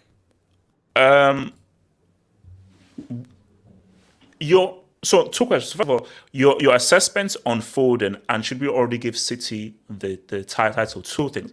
Because my first thing is, I don't know how Grealish gets back into this team based on how Doku is playing, and Foden should never be benched. He should now be a starter. And I think people say I'm anti-English, even though Winston Churchill is one of my heroes. Foden is a damn good player. So what do you think? About Churchill? He actually hated black people as well. So I just wanted to know. So what is your view on Foden and also City? Like, should we just give them the test of their Foden is quality to me. It's criminal offense that if he doesn't start for Man City and England, but we know he's not going to start for England. I mean, I don't know how Southgate doesn't start this kid because. Okay. Who does he displace? Because Rashford doesn't he play the same? He doesn't start Rashford. Oh, he doesn't. Wow. Yeah, he doesn't even start Rashford. That's the thing. Who does he start? Grealish? It's Kane, Sterling. Oh, Kane, Saka, Sterling. No. Well, remember Sterling didn't go. So who plays on the left? It's normally Rashford, but Rashford starting, but not Rashford. So but Rashford is variable. Like it's not like he's a. He doesn't use. No. But because so isn't Foden's position is right, isn't it? Is it right? It's right, isn't it? Right. I mean, to be honest, he can play any position. He can play anywhere, but but what is his strongest position? Right. I say right wing. Yeah, now, right wing. Because if his strongest position is right, do you put him or Saka?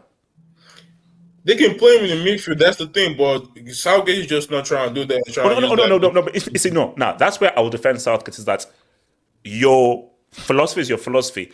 England under Southgate are a conservative, pragmatic team. That's how they are. So there's no extra midfielder number 10. No, they are what they are. So you have to now deal with their pragmatic system. So again, Mike, my thing for you is, so you believe that Foden must be a starter for City and he should be a starter for England? Yeah, I believe that. Even though for City, it's like they have so much competition. But he played Maddison on the left. So this man played Madison on the left. Jesus Christ. Foden was on the team. That's why England are not going to win the European Championship. Okay, so sorry, Mike. But yeah, I think for City, they just have so many options, and they're just such a good team. And it's, for Foden, you got to compete. You got to have world-class performances like he did today. That goal he scored was ridiculous. I think City just walked it in. It was just so beautiful to watch. You can't hate, right? I mean, obviously HH will hate because it's Pep, but the football they play is stunning at times. It's stunning. And Okay, I'm not going to give them the title yet because we're only in September, and Arsenal could probably say something. Arsenal's not doing shit. No. Because Mike, here's the thing here. Because this is what we're saying on the Twitter Spaces, that I don't want to sound rude here, but I'm just trying to speak facts. Say it with your chest. It's Liverpool or bust. Because my thing is to beat Pep, Liverpool had to take 99 points or lose two games, even though I don't count the losses after they clinched the title. Those really cuts. So Liverpool had to be pretty much almost perfect to beat these guys. And I'm looking at this team, we're going to take 90 plus. So I'm one of those guys of like, Klopp has been to the promised land and he's conquered. So I've seen him not only come close by a point twice. Yeah. Arsenal haven't laid a glove yet on these guys. So is it unfair for me to say that, well, Arsenal, they were top for 93% of the time last season. Logic states they should now do even better. But my response to that is that was an anomaly. That was where they could have stolen a title under City's guys, and they failed to take the opportunity. And I still believe that. I don't have belief in Arsenal. I believe it's either Liverpool or bust, but Liverpool simply don't have the squad, particularly the defense, to outlast City for 38 games. And I mean, the scary thing with City right now is that usually they're slow starters. Usually they probably maybe drop one or two games in the first 6 or 7. They're 6 for 6. I mean, obviously, if you look at the opponents, they haven't really played anybody tough, I would say. I'm trying to think of their schedule, but they haven't really played any. They played Burnley, Nottingham Forest. So yeah, they haven't played anybody. Oh yeah, they did beat Newcastle at home, so that's actually a good result, and they were quite controlling of the game. But yeah, I mean, look, they're just a juggernaut. I mean, you look at the transfers they do: Gvardio, Kovacic, Doku, Mateus Nunes. It's just quality signings, and then they sell their academy players to Chelsea for 40 million. They're the best. That was scam. That was scam. With the best manager in the world, with some of the best players in the world, they're just unbelievable. But I don't know what Rodri was doing for that red card, bro. He absolutely lost. This is the Undertaker. He's going to be out for the game against Arsenal on next time. And Mike, here's the thing. So Mike, I thought it was 50 Shades of Grey. Oh wow. Okay. So Mike. So my thing is, I don't know whether you're here yet, and maybe this is where we want to advance to. What would it take for you to say, okay, he has surpassed Fergie, or he can't surpass Fergie? He can only be at the same level. I don't know. Fergie won a European title with Aberdeen. Let's think about that. Fergie won a European title. No, Mike. I'm saying keep it Premier League only. So what's Pep has done with City and what Fergie did with United? Okay, if he does the 4-peat. Yeah, forget about it. Forget about it. Yeah, Pep is then the greatest Premier League manager of all time. I mean, Centurions, 4-peat. 4 in a row in the Premier League? Oh, bro, he would absolutely. It's never been done obviously, what if he does wait, hold on. Mike. I mean, we talk about how shit this league is. Shut up, man. Hey, Mike, continue. I mean, to be honest, Ricardo, I don't deny that. I mean, if I look at the top 10 teams in the Premier League, I'm like, okay, good quality. The bottom 10, oh, bro, they are. Yeah. Okay, Mike. Look, Mike, you're not talking about us, Chelsea, though, right? Wait, hold on. Chill out. Okay, hold up. Okay, let me use a basketball analogy here. Okay. So this is what the LeBron fans used against Jordan. Okay. Jordan, go. Cool. Did Jordan ever beat a team as good as the Golden State Warriors? So let me flip it. Did Fergie's United ever go against a team as good as Klopp's Liverpool? Are we saying Klopp's Liverpool team? Where I'm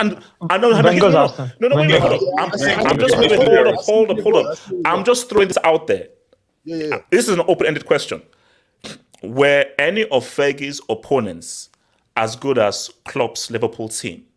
And my thing though is, Pep said that his greatest ever victory was the 98 points. Yes, 98, 97. 98, 97. Because he said that for me, that is because of how much Liverpool pushed him. And also, I believe that is the the greatest points total between the top two teams in Premier League history. So my thing though is, yes, we know about the Invincibles, Mourinho's team, the City team, but did any team push Fergie's team as much as Klopp's Liverpool? So I'm looking at the competition that Fergie had, and what Pep had to go against with Klopp's Liverpool team, and what Liverpool team they had to do, and how many points they had to reach to go up against them.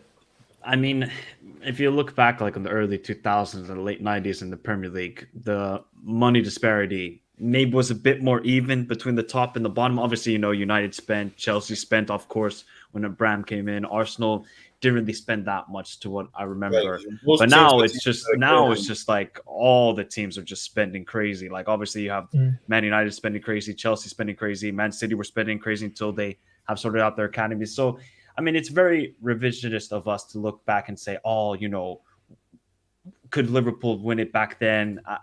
It doesn't matter. You lost the title. Obviously, RDS can probably talk about it more. That did really like any opponents like the Arsenal or Chelsea push United to those titles on the final day with that crazy amount of tally points? 98-99 was the closest I can think of.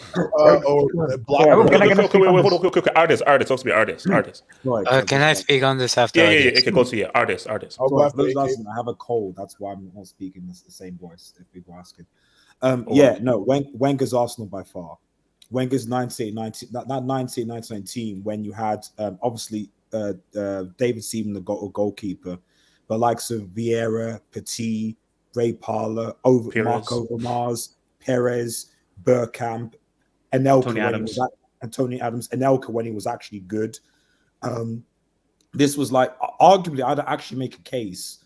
I know Henry wasn't part of that, but even some Arsenal fans make a case that squad, the talent there, was actually arguably better than the Invincibles that became invincible. Like when you look at I know Henry's not there. If you take Henry out of it, actually that whole balanced team. So and everyone remembers like that FA Cup semi-final with Giggs, when like we were down to 10 men as well, and Giggs scores that fantastic sort of like because in terms of quality, I don't think there was that much difference between the United side and the Arsenal side during that time. And then so that's one thing. You can make arguments, when Uncle Moro, Jose Mourinho came to town and did his thing, so obviously Fergie and United have to go against that. Obviously, if you go back earlier, you go back to Newcastle and what have you, so Liverpool, obviously, they were there. So yeah, no, Fergie had his opponents.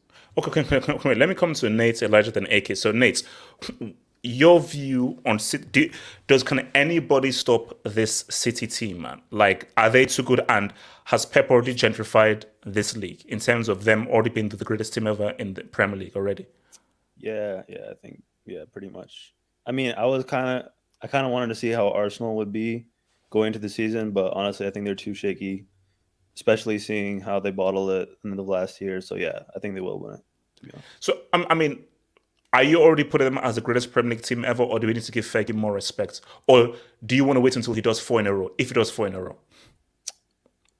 Yeah, I would say wait until he does 4 in a row. But I still think, even with that, it's probably close.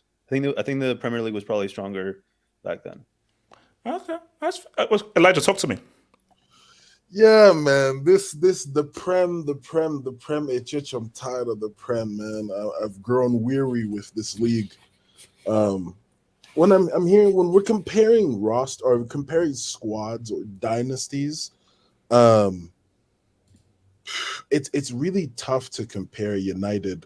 I wouldn't say really. I'd say it's comparable between Fergie's United and Pep's City. The thing is, just Pep did this in shorter time, and then 4 in a row. Four in a row is 4 in a row. I'm not gonna lie, but 13 titles in what 20 in 20 years. 20 years is still impressive. So the comparison thing is to each their own. Like there's no right or wrong answer when it comes to comparing the two, because like both are impressive, because there's no way you could dominate a league for that long like Fergie did. I mean, as far as you have to go back to the 80s for shit like that. Pep, the way he's done it quickly and efficiently. And for me personally, me on a personal term, the only point I'll really put Pep over what's his face? Sir Alex Fergie. is if these guys were to double treble. A double treble. Or invincible. Let's be really honest. When you look at the cup competitions, especially in England, who do you think? Who in the world is really going to stand in Man City's way in the League Cup? Maybe in the FA Cup, especially if you look at how the draws are done. Not really anybody. The Champions League, I can't say it's. I mean, since it's week 1, we can't make determinations so quickly, but we do believe here that Man City will repeat. So there you go. There's a possibility of a double treble or even a treble to quadruple. I mean, if somebody does that, okay, then I'll put you over. But what Pep is doing is impressive, and I give him a ton of kudos. I get it, money and all that, but geez, it's really rough. It's really rough. So do we honestly are we just disregarding Arsenal because it's Arsenal and the history of Arsenal? Yes, we are. Yes, we are.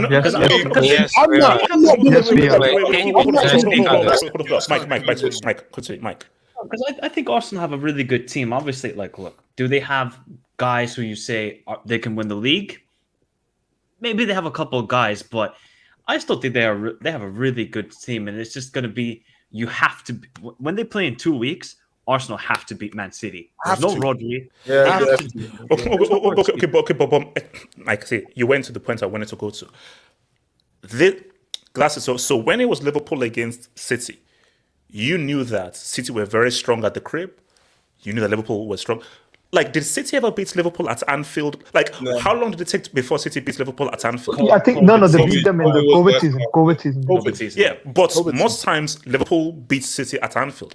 Or draw. The issue I had with last season was how much of a formality it was that they beat them. And I think they said it's 2015, the last time I believe Arsenal beats City. No, didn't they beat at the Etihad. At the Etihad. So my thing though is, if City beats Arsenal without Rodri again, or they beat them twice, see, because then it's like, okay, what are we saying? Now, I get it. There was a season, I know you use this example, there was a season when Arsenal beat United twice, but United won the league. So you don't have to beat the other team. But the issue with this, though, is we know how consistent City are. So those back and forths maybe could happen. Like, bro, was it the 17-18 when Sané scored the winning goal? That was the decider. The game in January. That's what the decider for the season. So my thing, and the feeling I get is, when it was Liverpool and City, you really did feel like those games between them could really matter because twice it was only done by 1 point. The thing with Arsenal, though, is, do I feel Arsenal can push City all the way? They can't. I just haven't seen any evidence. And my thing is that, do we believe this Arsenal team can be exceptional as that City team and Liverpool team when they were going at each other? I just don't think so. I mean, I think we can. They're still a young team, and they're growing. And we have to remember as well. I mean, Saliba was out for, was it both games or was it only the game at the Etihad? I think Saliba was gone for. So they have their players. Now they got to perform. Like, they've spent the money. David Raya now has replaced Ramsdale. Basically, this is Arteta's team. So now this is the season where you have to push City to the final day or the final 2 games if you're Arsenal. There's no more excuses now. Exactly. 93% last season leading the league. It was unexpected, but now you have to perform. You need to be as close to perfect if you want to beat Man City. And this is now what Arsenal have to do. And HH for Rodri. Speaking of Rodri, since it was a straight red, he's gone for 3 games. Yeah, he's going to miss the Arsenal game. He's going to miss Arsenal, he's going to miss Wolves, and he's going to miss Brighton. And Brighton and he's going to miss the League Cup game. I think it counts for. Counts for? Okay. If he does, because I think if we do remember, Brighton and Wolves tend to be this where they bogey team where they tend to pants Man City when we don't expect it. So I don't think we should just straight on focus just for the Arsenal game because you just never know. What was it called? Who did I want to? So, Aris, what do you think about City and Pep, man? Has he already found this league already, or should we just chill with until just 4 in a row? So what's the specific question? Sorry. No. Like, has Pep already found this league already? Like, if he does 4 in a row, do we say, okay, he's already the GOAT EPL manager? Yeah, I mean, I've already said as I give them the Premier League title already because that obviously it is still in the season, but City fans are telling me that they've got an injury crisis. So I'm like, okay, so if you're playing this way, granted, the teams they played, with the exception of I think Newcastle at home, I don't think they've had any really challenging opponents. I mean, I think after the next game, I think they have quite difficult. If you actually pull up the fixtures, sorry, is that possible? Just have a look at City's fixtures. All right, so what are City saying? Look, with or without Rodri, these guys are still gonna. But once again, HH, even if they say quote unquote, like what RDS is saying, injury crisis, do we here in the panel, even on the streets, do we really believe there's an quote unquote injury crisis? Let's be real here. So basically, it's Newcastle away, Wolves away, Leipzig away, Arsenal away, then Brighton at home. Yeah. And then Paul's FC away. Yes. Who's Paul's FC away? You know who Paul's FC? YB. Wait. So we're saying that because another playing London Blues. Teenagers FC. Okay, yeah, but I mean, like, are we saying that they can't get at least a draw at Stamford Bridge? I mean, come on, let's try. Okay. So let's. Can I speak on this? Oh yeah, Casey, go for it. Casey. Can I speak after Casey? Yeah. Go for it, Casey. This guy is actually colonizing the league at this point. Bro, you know what he's doing, right? What the colonists used to do? They used to like just sell their shit products in the colonies. Like, this is what he's doing. He's selling you Cole Palmer. He's selling you Sterling. He's selling you. Okay, Jesus is a good player, but for him, he wasn't good, right? Yeah, so he's selling Arsenal, Jesus. He's selling them Zinchenko, and on top of that, he has brainwashed these guys into playing the way he plays. And as it turns out, he's better than all of them. Yes. Like in the position-based system. On top of that, the sick thing is he's not even playing position-based football. Like, City are proper terrorists now. Bro, they park the bus up in the second half. They always park the bus. He plays with four defenders sometimes. Okay, so Casey, you have no faith in Arsenal? Oh no. The league will be over by February. I think by February end, yeah. Oh, come on, don't do that. Come on. So Arsenal can't push it to March or April. It's only Liverpool. The only team I trust is Liverpool. That's it. That's sad. Okay, talk to me, man. Before I talk on City and Foden, HH, I want to know if you've reported me to King Charles yet. Yeah, I don't know, 100%, yes. Hashtag Brickland. That's very abusive, man. Shouts to Prince Charles, man. My home. I mean, the fact that Foden isn't even playing for England just shows that that nickname is valid. Yeah, no, but look. It's the gates, man. It's the gates. Until the gates fully messes up, it is what it is, man. Shout out to the gates. I mean, on City, HH and Ricardo, I need to ask you a question about this. In La Liga, was it as easy for Pep to win the league as it is right now? No, it wasn't. Mourinho was though. Because you actually had a team that was. Yes, he wasn't as dominant. Like, this is next level. Because of Mourinho? Wait, Mourinho was at the top? That's not even it. First and foremost, you actually had a team that was consistent in Real Madrid that would hit the 90 points. Coached by Jose Mourinho. Barcelona.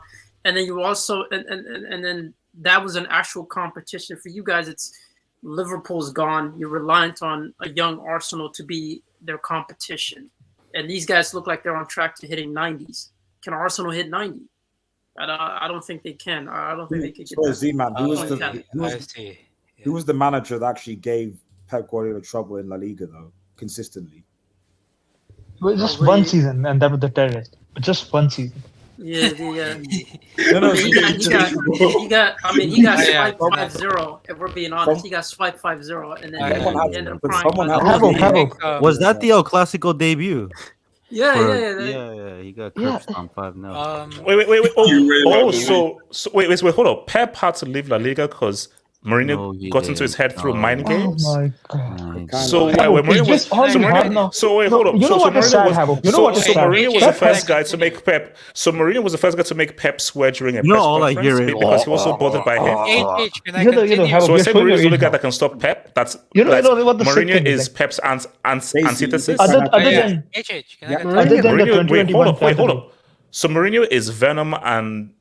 We get it. You have a crush on Mourinho. Now, wait, hold on. AK. Hey, we get it. You have a crush on Mourinho. Now let me finish. Okay, no, I don't. Almost the same age, so yeah, maybe. Same age. Okay, continue. So I think even with Rodri's injury, they're saying that a double pivot of Nunez and Kovacic is what they're gonna play, which for me that makes sense because both of them are good defensively. Both of them can actually win their duels, and City are good in possession. Wait, is Stones back? Is John Stones back? Yeah, and John Stones is probably back too. Yeah, so he's probably going to play. Slot into center back position as well. So I think here's the thing. Arsenal fans are saying that Rodri is ducking the Declan Rice test. Yeah, what? This fan base, man. Like, what? It's crazy. They're saying that Declan Rice could do. Rodri can't do what Declan Rice did with West Ham, but Declan Rice. I have a question. Why am I did hearing? I've been away from football Twitter for like a week or so. I come back and I'm hearing that Rodri is greater than Busquets or. Look, it's Ricardo. Look, it's football Twitter, man. This is what it is. Yeah. So, I think so. If City go to the Emirates and beat them without Rodri, without the likes of is John Stones playing that Emirates game? I'm not sure. I mean, I don't know who's playing that Emirates game, but I know that City don't have De Bruyne. City don't have like a couple of players. But if they go to the Emirates and beat if they go to the Emirates and beat Arsenal without Rodri, then I'm sorry, the league is over. Arsenal should just pack their bags and leave.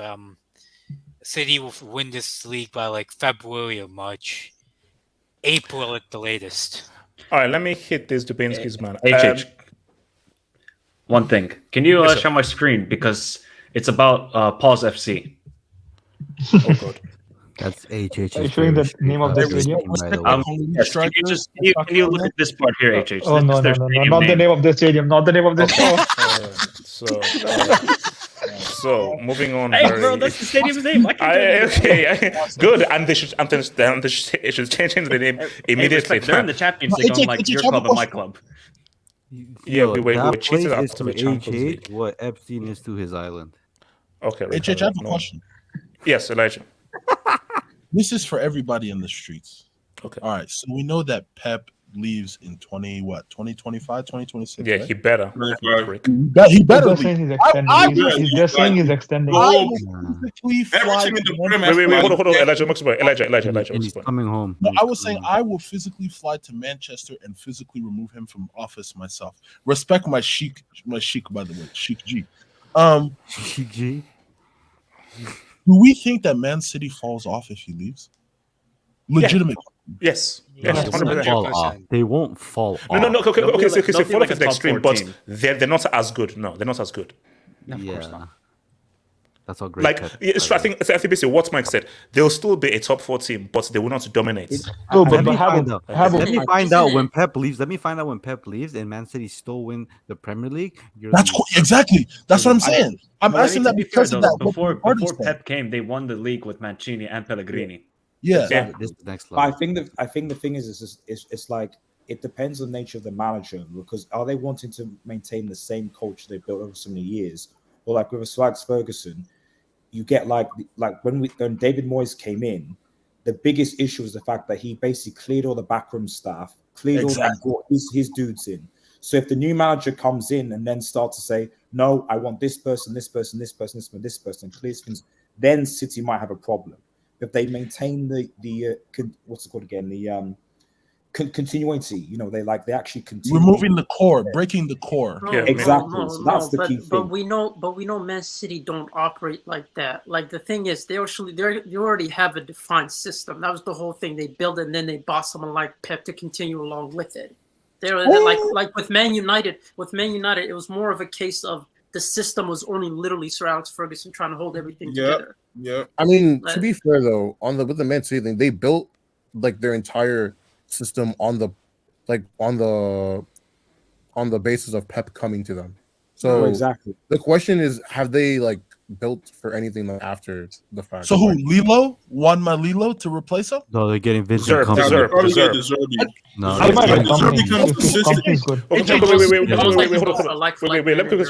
quickly Zelensky. So, shout out to and Annie. How were the fireworks in Sodom? Definitely your fault. Well, and anyway, see, here's the thing. Though, again, I'll say again. I turned 19 on October 4th. I don't know how many ways I can say this. Do I look at how young I look? I don't look an age older than 30. This is the first time someone black. I turn 19 next month. Thank you. Play same thing for you as well. HH, why didn't you stop Judas after the last soccer? No, that's a good question, man. That's a good question. All right, so I'm not going to respond to that. You're not going to answer that. Wait, hold on. We have to move. So, Mike, I'm coming to you now. Now, let me present this to you, Mike. If Bayern win the Bundesliga and Kane isn't top scorer, do we still accept that as a dub by Kane? Or does Kane need to only win the Bundesliga but win the top scorer award by at least 5 goals? I don't want anybody to answer this question, only for HH. HH, who's top goal scorer right Mike? Oh, Mike, what happened to you, Mike? Mike, I think Mike? the Bundesliga kidnapped him.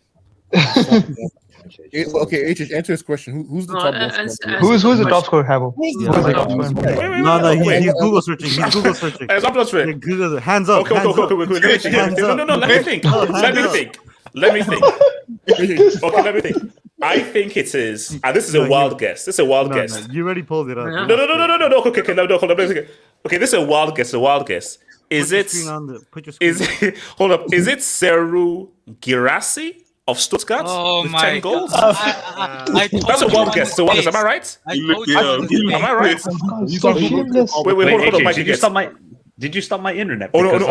You froze. Okay, Mike. It's a wild guess. Mike, it's a wild guess.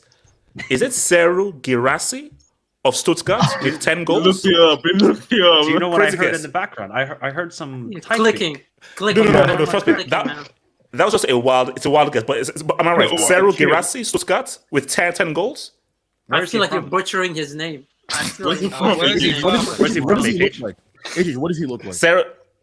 Who said what does he look like? Who said what does he look like? Like I'm not. Look, I don't know where it's from, but I know that it's Seru Girassi. I know it's grass, but I don't know where it's from. But that guy, but yeah, 10 goals.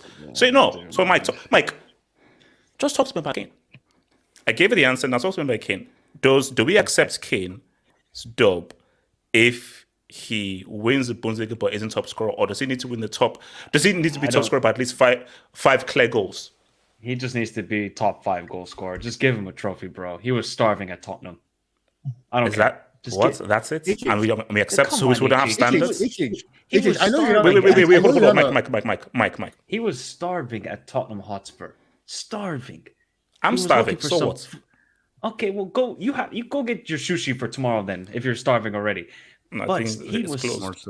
It's closed already? Damn. So you gotta just acknowledge that Harry Kane has been dreaded at Tottenham Hotspur. He goes to Bayern. Let him just win the Bundesliga. Let him just win it. If he's not top goal scorer, it is what it is. I mean, this Girassi guy, I don't know. He's not gonna last this. I mean, this is insane what he's doing right now.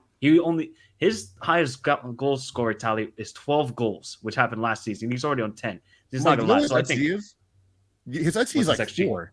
He's like Yeah, 4. Jesus. That's He had some- he insane. had a- HH, he had a if he ridiculous could, finish if last he year. pulls that up for a season, bro, you cannot hit on. No, look, it's not happening. It's not happening. Like, look, No, so I we think see Kane these things will happen become the top normally. goal scorer. Hey, No, you Kane will already become the know top that goal Chelsea will put in £100 million bid for him. Nah, 100 million. Like they're putting 150 they can't. million. He's 27. No. Okay, see, Mike, you're right. Though, see, No, they'll put my a bid thing on with Victor let's give Boniface. it a stack. They're going to win a trophy. No, I think it would be crazy if the season that Kane goes in, they end up trophyless. That would be insane. I personally don't want that for Kane. I've got nothing against Kane for where you're so much of a jinx, and sort of jinx has been shouted upon it that you go there and somehow Bayern don't win a single trophy. So I think they're winning at least something. And I think it's like, let him start there. But let's keep it a start. You were brought here for the UCL. Yes. But I think for Bayern Munich, their UCL chance depends on if they get Palinia in January. Because if they go in there with and Tuchel's tactics. Yeah.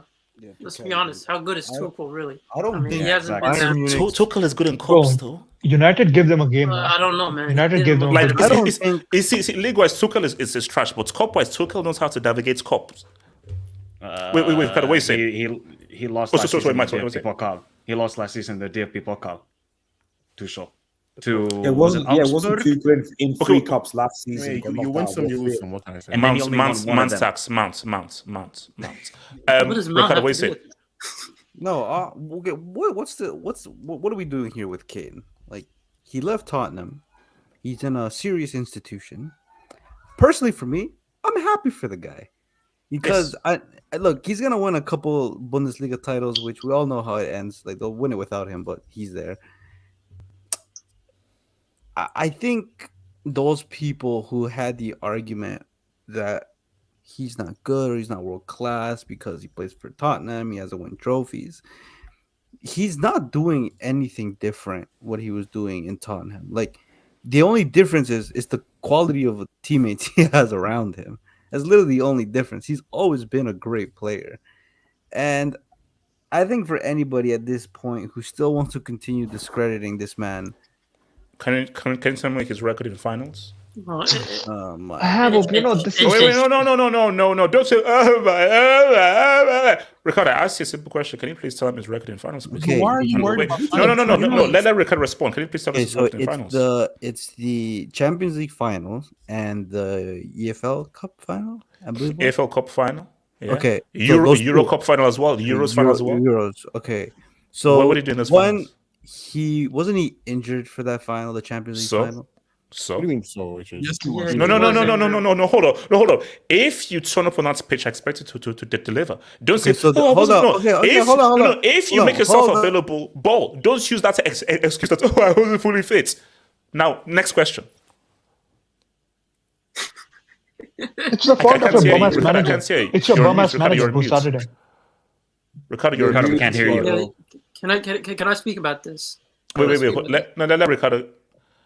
Man, Ricardo, aren't you supposed to be smart? We can't hear you, bro. Am I back? Yes, you're back. Yeah, now go. Next question. Now go for it. No, I mean R9 didn't show up in the final anyways, but he was poisoned. Then in the EFL, how is it Harry Kane's fault that bozo Daniel Levy decided to fire his manager like a day before the final? How's that his fault? Cook. That's not his fault. Okay, Yeah, this is a guy that you rate highly. So look, the Euros finals, I can understand it wasn't a good performance, but I believe he made his penalty, right? Stop it, Ricardo. Stop it. No, Ricardo. He was Ricardo. You said Ricardo. You said he's a world-class player. He is a world-class players show up in big games and help their team win in big games. Where is R9 Champions League? Wait, hold on, Ricardo. Okay, so he shows up in big games. So what's your definition of a big game? Because it seems like your definition are only finals. Finals, sometimes semis. Sometimes. So what's the condition? I don't what does sometimes mean? Scoring a penalty from a rebound doesn't count. So is he just not supposed to get? So if he misses a penalty, is he just supposed to not hit it back in the net? No. Hit it back, but there's a tax. You missed the penalty and the lucky bands fell upon you. No, Ricardo. Ricardo, this is a simple question. Wait, is the penalty worth more than the rebound if he misses it? How does that make any sense? HH, would you consider Is Harry Kane world class? Yes or no? No. Don't say no. Okay. Well, then there's nothing to talk about here. HH. Yes. I just this is what I don't get, right? In one hand, when Arsenal were competing for the league title and they were up top, and when they ended up losing, you were like, I didn't expect them to win anything. But when it comes to Spurs, you're expecting Harry Kane to win something with them. Like it's just like the inconsistency. Z-Man, can I ask you? Okay, let me just ask him a quick question. Is Haaland world class? Yeah, of course Haaland is world class. But he hasn't shown up in the finals because he's semifinals. His goals for a better team. His goals significantly better team. His way better team. First of all, what Kane has not done what Haaland did in sense of your extraordinary achievements. Haaland's season was extraordinary. Like 30 goals last. No. Was it more than Haaland? Was it more than Haaland? Yes or no? Casey, was it more than Haaland? He was a one-man army. Last season, this guy was a one-man army. Poor Kane. Oh, he told himself. Poor Kane. You see, another thing is you talk about like protecting ballers, but yet you always criticize Kane, even though he's one of the best playmaking forwards in the game. And then I don't know, Kane he's a big game flop. No, HH. You can have all the tech in the world. Shop in a big game. He's a big game flop. Do you like tech or not? HH, you were literally the same person that used to defend the likes of Dembele, João Felix, but when it comes to Kane, you don't show the same energy. Ziman, okay, that was personal. Ziman, tell me with a straight face. Ziman, tell me with a straight face that Kane has as much tech as João Felix. Tell me with a straight face. Yeah, he does. He's better. Kane is better than João Felix. He's a better playmaker. Kane is talking about. Cut that bitch off. Wait a minute. Hold on. You think João Felix is better than Kane? No, I've said this a million times. HH thinks any person who can put their foot on top of the ball, who can put their foot on top of a ball and stand still for like 2 seconds, is automatically a baller. Exactly. And here's the thing. Guys, would you guys consider the North London Derby as a big game? Absolutely not. Okay, do you know who's the top? You know who's the all-time? You probably know who's the all-time goal scorer? It's Kane now. Yeah, in the context of Tottenham Hotspur, it's a big game. Well, in context of England, it's a big game. Outside of England, let's keep it a stack. If his name was like Harry Kane with like a bunch of like apostrophes. If it was Kanezinho, HH would be. If his complexion was a little darker, if Harry Kane was black, I know the guy is pink, but if he had a little. You know what's funny? Every single time he would have playmaking abilities, you would just watch. HH would literally be tweeting, "That's football." Yeah, every single time. That is so shit. What is João Felix? What is João Felix? I'm shocked. Better than Harry Kane. Hold on. Maybe a better dribbler. Hold on. That's just a better dribbler. September 24th, 2023.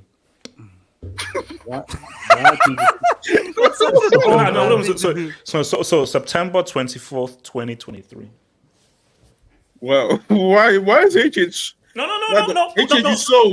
HH, you can't say that. Please write down the dates, please. Write it because HH, you can't be praising Felix every time. Guys, I feel ashamed. I feel ashamed. Would you take Harry Kane? Would you take Harry Kane on your team? Of course he would, man. No. I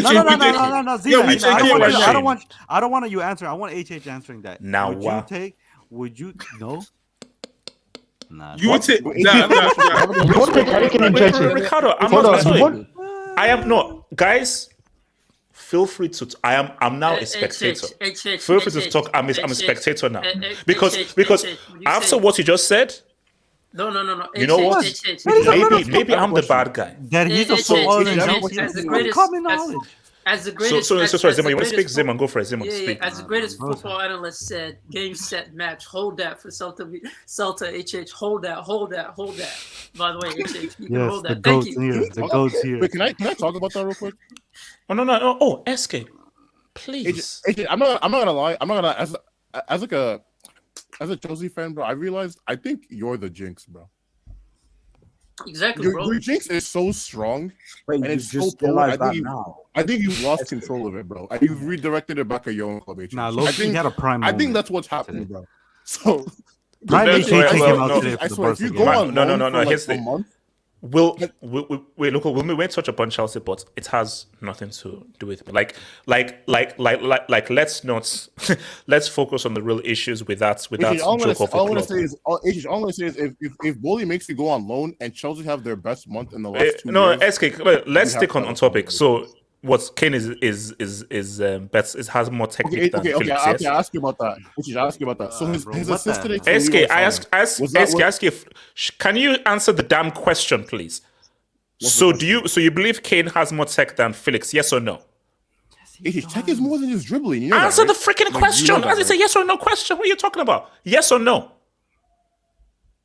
Yes. Bro, SK, can you answer the damn question? Yes or no? Goddamn. You said yes. Everyone says yes except you. SKFC, does Kane have more tech than João Felix? Yes or no? Bro died, bro. He pleads the fifth. HH, can you define tech to me? Yeah, what the fuck is tech to you? You know what it is? No, I'm actually being serious here, guys. No, I'll tell you what No, tech me is. I'll tell you what No, tech is. just See, just no. Mike asked me a question. Just give us Let me, a Ricardo, if you don't shut up, man.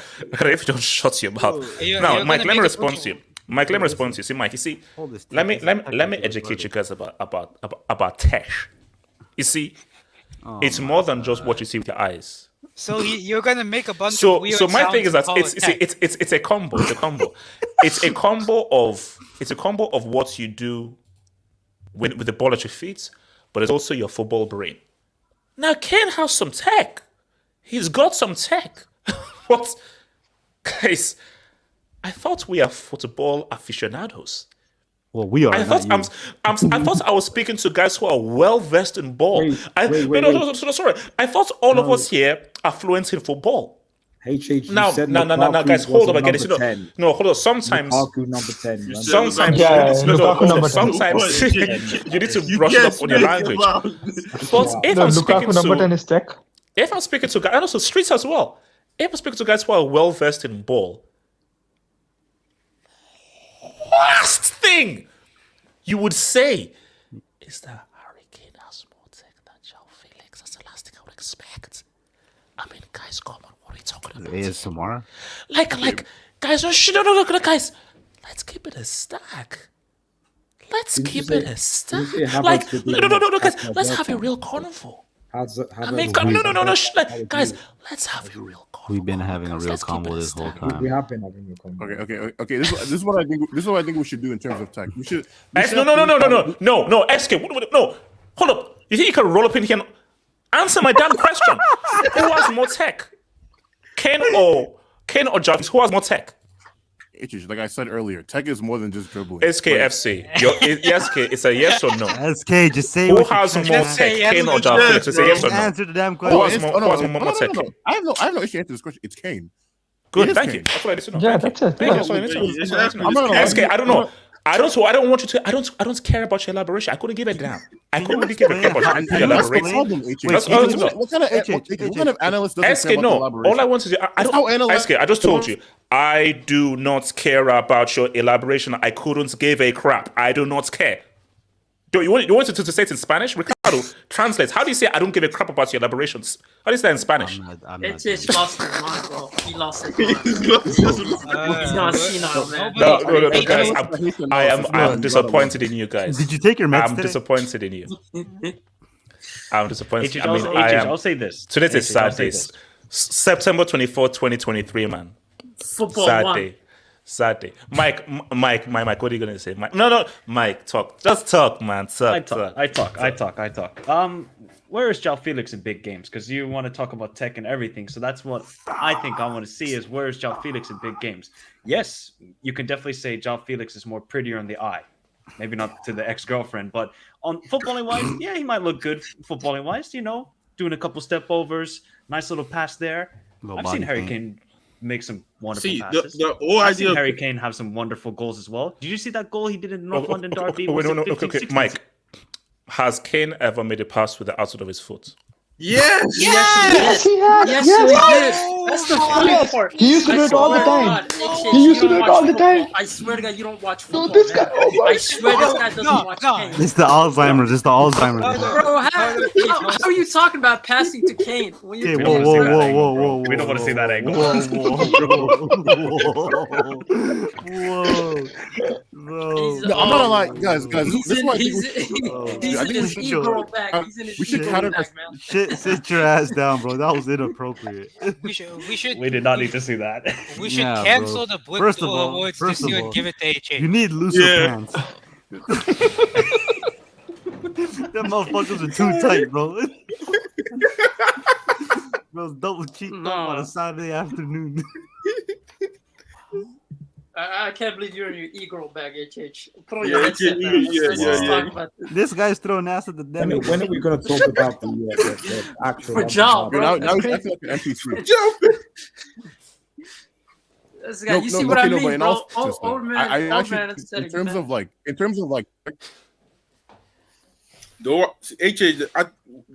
HH thinks He that can't hear us. it's just about dribbling and just about you having skills and you doing flicks and tricks. That's not what technique is all about sometimes. No. Where HH messed up is he brought playmaking into this. That's crazy. Exactly. Bro. And Kane's a better playmaker than Felix, bro. Look Now, at this. remember what he said, Okay, guys. you He know said what? that No, João no. Felix has See, the best footballing This brain is in what the we're not Premier going to League. do. You see, this is what we're not going to do. This is not what we're not going to do. This is what we're not going to do. Okay, see, now, we're not Maybe going to Ricardo wouldn't even be here. That's what we're not going to do, bro.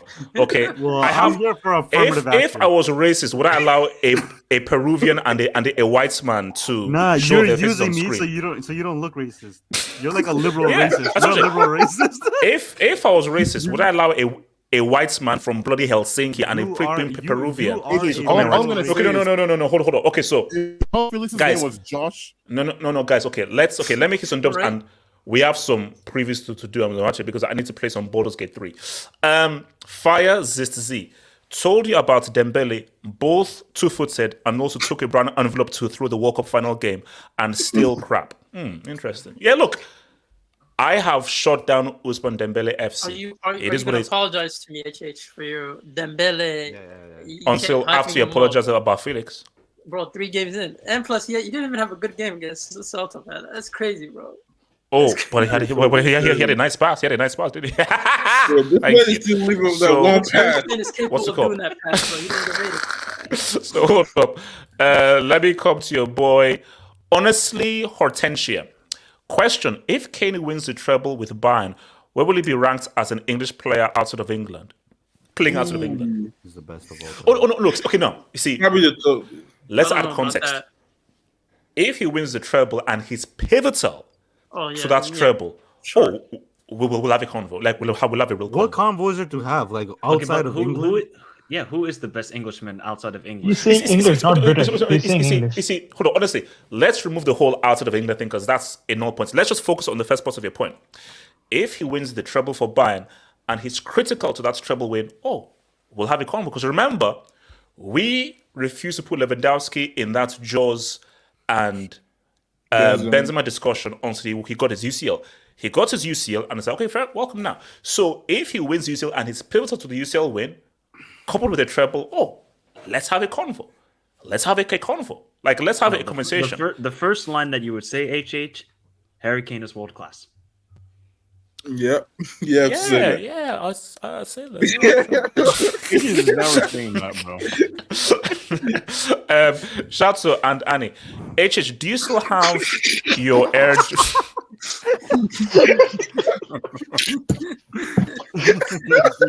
Answer the question. No. You see, you guys are just. You see, guys, why are we doing this? Answer. I'm sorry, Kane, you weren't born black. Okay, what are you doing? Emphasis What on are the we doing? black, by the way. You capitalize the black. And also, CL winners. Okay, so we're not doing this. HH is throwing his ass for Jao. Can't believe it. Okay, all right. Let's not. Yeah, you might want to review the footage and make sure you don't upload the screen. Blaze 8. HH Tesh also requires being able to hit the ball in a set away. Kane's pens alone has more touch than Zhao. Kane is a better attacking player than Zhao. Okay, no. Please, no, stop there. Mike, you know where I'm going. Mike, you know where I'm going. Where are you going? No, wait, hold on. Let me cook. So, please, where was that Tesh in Qatar? Because Blaze, I believe that was still trying to track the ball's whereabouts. He literally scored earlier. Because Blaze, that ball left Qatar, and that ball left F. So we know it's in space. So where was Felix? Where was Felix against Morocco then? Where's exactly, bro? Cristiano tax, bro. Cristiano ruined the whole vibe of the whole team. Don't blame the. He came in second half. You didn't start. That's the point. Okay, so shout out to Barry. Thank you for the member for 22 months. HH saw that new Cardi B Megan clip and got it. I'm telling you, review the footage, HH. It's not looking good, man. Shout out to and Annie, man. Shout out to Mike and the homie RDS, man. Oh, and where's my shout out? Where's my shout outs? HH, he spends all that time with Jesus. You couldn't ask for a headline, even a follicle. Well, that's funny though. Fair point. I had an afro. So you can look at the videos of me before I had an afro. And guys, what if I choose to go bald? No, you remember, guys. That's not a bald. It's not. Wait. How do you know it's not a choice? You probably had that Stephen A. Wait. Hold up. How do you know? How do you know it's not a choice? You don't know. It's could be my choice. If you chose to go bald, your decision making is just as bad as Marcus Rashford's. No, you know he thinks he's Michael Jordan. Damn. Okay. All right. Let me. Okay. Let's now go to some previews. So now, what's it called? Where are we going? So Mr. Ricardo, man, and it comes to everyone else on the streets, man. Arsenal against Tottenham. Now, people say Angeball. Fine, I called him Angie Martinez, and Angie Martinez is actually very important for the radio scene and hip hop as well. She was on KRS's One's album, so it was actually a form of respect that I called him Angie Martinez. But yes, I didn't do it out of disrespect. Angeball, but people are saying that, you know what? Who have you faced? Who have you faced really? And I think this is Angie's first true really great test. Because United ain't a real test because they've not won a UCL or a league title in like 300 years. So that's not a real test. So my thing is, up against Arsenal, it's a North London derby. So this is where Tottenham really test themselves. So I think that this should actually be a great game because both teams are on form. Both teams are playing well. Arsenal are, of course, favorites. So Ricardo, you looking at this, should this be as simple as face value? Arsenal should say what's up? Or do you think Angie can say what's up and the Richarlison, who failed Brazil, failed Pele, failed R9, failed Romario, failed all these dudes, can he show up? What are you saying about Arsenal against Tottenham and Spurs? Streets, tell me your score predictions. Arsenal against Tottenham. Look, this is kind of a big test for both teams, so it's not just on one manager. I'll give more leeway to Tottenham. I mean, they did lose. Why? They lost Harry Kane, dude. You don't just so they lose. It's kind of like, well, I guess you kind of expect that for Arsenal. After all Why they lost one guy? Give me a break. However, if Arsenal lose at the Cribble to Tottenham, this league is wraps. No, I think that's early. No. Wait, hold on. Elaborate. It's still early on in the season. So you're saying that it's already a wrap if they lose to Tottenham at the crib already? Ricardo, elaborate. Yes, there's nothing to elaborate. I've been saying for the past year, this league is fraudulent. If Arsenal is your only hope to end this dynasty in Manchester, this league is finished. There's nothing left. You're relying your hopes on Arsenal. Respect to Arsenal and our titties, but bro, Arsenal, bro, come on. Like, wait, what did you just call him? Wait. What the hell? What did you just say? Okay, no. Don't elaborate. Like, stay blood. Nah, bro, Arsenal have to win. They have to win. They're the better team. I know. I think Tottenham had a great start to the season, but look, opening 5 games hype. Like, obviously, some teams are excited. They're gonna overperform. Like, bro, look at Serie. There's a team named Milk that's in 3rd place. Bro, they can't sustain that. Shout out to Frosinone, man. Shout out to Frosinone. That shit's gonna fucking. This thing's gonna spoil. No, he's talking about leche because leche is milk in Spanish. Oh my goodness, bro. Oh, dear Lord. Oh my god, dude. No, come on, come on. Don't hate on Lecce like that, but come on, don't hate on Lecce. No, look, No, because I remember there was because I actually controlled them on Football Manager for one season, like years ago. So shout out to Lecce, man. Yo, look at La Liga, How do you bro. spell Lecce? Lecce. Oh, okay. Bro, wait, hold on. You thought I was lying that I used them on Football Manager? No, sorry. This is when it was called Championship Manager, bro. Like this is way back. Like at the two were 19, bro. How do you know about Championship? It was a board game back then. But anyway, you can. So Ricardo, what score are you saying, man? What score are you saying? I think probably like a 2-1 Arsenal. 2-1. Wait, so he talked about all of that stuff and everything, blah blah, and just give me a 2-1. Yeah, because I don't think Arsenal, like honestly, after the start of the season, they're not. To me, they're not that convincing that they'll replicate last season or they'll put up a fight with Man City. I initially thought Arsenal were going to be way better. They had a great season last year. They're going to build off of that. Man City lost a lot of key players, but yeah, I don't know, man. Okay. Let me come to Mike and then BMF. So, Mike, talk to me. What are you saying about this game, man? Well, as I am the official Ange guy on this channel, because everybody else was clowning him and calling him just a kangaroo merchant. Oh wow!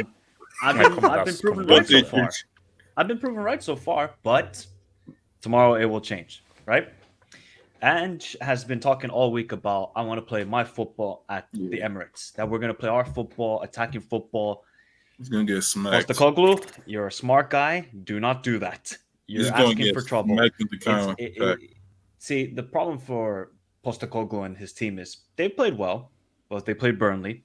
They played Nottingham Forest. No, they played Sheffield United where they got the 2 late goals because of Richarlison. And they've been playing overall quite attractive football. But tomorrow, if they go to the Emirates and try to play that attractive football, Arsenal will cut them open. Just like Arsenal did that against PSV midweek. We see a lot of these teams now setting up against Arsenal in these low blocks and just defending with 2 blocks of 4. That's the only way you can now defend against Arsenal because of the individual quality they have. So if Tottenham go toe-to-toe, I think it could get pretty nasty for Tottenham. And we also have to take this into account. Tottenham Hotspur haven't won at the Emirates since 2010. Damn. 2010. Yeah, that's the last time they won at the Emirates. So I'm not going to lie. I think Ange will still do a great job at Tottenham. He still doesn't have the players because, you still got the likes of Ben Davies, Eric Dyer, Richarlison at this club. I think Maddison has to have a big game if Tottenham want to have any chance of winning because he's been crucial to them. My scoreline, I'm going 5-1 Arsenal. Whoa! Yeah. I think Arsenal are going to destroy them. Yep. Flip it. I think Arsenal, yes, people have been critical about them and saying, oh, they're not playing attractive football. The North London Derby, when it's at the Emirates, that's always Arsenal win. Always, always, always. So I think they can handle the pressure and they got the individual call. I know Martinelli's out injured, I believe, so Trossard is going to start. But we saw Trossard, man. This guy, thank God he didn't go to Chelsea because his career would have been probably ruined anyways. I think it's going to be 5-1 Arsenal. I'm still around the whole 3-1 arena because I do believe that Arsenal are going to really expose Tottenham and they're going to really it's going to be like it gets real right now. But I think 3-1. Now it's going to be a 3-1 that feels like a 5-1, but it'll be like it'll be a 3-1. Like Arsenal will outplay them, have chances, but I think it'll be a 3-1. It'll be interesting to see how Arsenal sort of react as well, because in the last couple of seasons, all Tottenham have done is just play terrorist football and just sat in a low block with Conte and Mourinho, and they just defended and hit them on the counterattack. So let's see now when Tottenham come with their high press and trying to play this tiki-taka football, how will Arsenal react? It'll be interesting. Babe, what are you saying? How do you think this is? I think I also agree with Mike. I think Arsenal are actually going to destroy these guys because. I'm trying to be salty, but the way that the way they're trying to play their football, as Ange said, there's the progressive attacking football on the counter, especially away from home, especially when you're playing against one of your biggest rival, right? On the counter attack, Arsenal they will destroy Tottenham. So I'm just hoping it doesn't do that. I'm just hoping it comes in, not trying expose the line, expose themselves too much, just make it a little bit compact and just try and win the game, but. I think I'm going with 1. Yeah, what's the score? 3-1. 3-1. Yeah, 3-1. It should be like it's going to be a 2-1. Like I think Arsenal score first, then Spurs equalize, then Arsenal scores again, and Spurs are trying to look for the equalizer, and they just end up with a counter attack in third. AK, what do you say, man? As much as I like Ange's brand of football, Spurs' midfield and all of that, whenever Spurs go to the Emirates, it's an Arsenal win. History has dictated that. And Arsenal, in my opinion, are better equipped to handle the big time, especially at the Emirates, compared to Spurs. Ange will go there and want to play high-octane attacking football. He did it with Celtic at the Bernabeu. He went there and played attacking football with Celtic. And he got beat heavily. And I think that's what's going to happen tomorrow. I think 4-0 Arsenal. I think it's going to be an absolute bloodbath because I think this is the game where Andrew will learn, okay, this is how I'm going to approach certain games in the league. And it will be a learning experience to, build up the Spurs team. Casey? I think 2-1 Arsenal. Because usually these North London derbies, they're pretty close games. So. Okay, but let's say that he plays his brand of football and he plays as open. I do still stick with 2-1 if Tottenham open up to Arsenal. Do you still stick with 2-1? Yeah. Yes, 100%. 2-1. Yeah. Okay.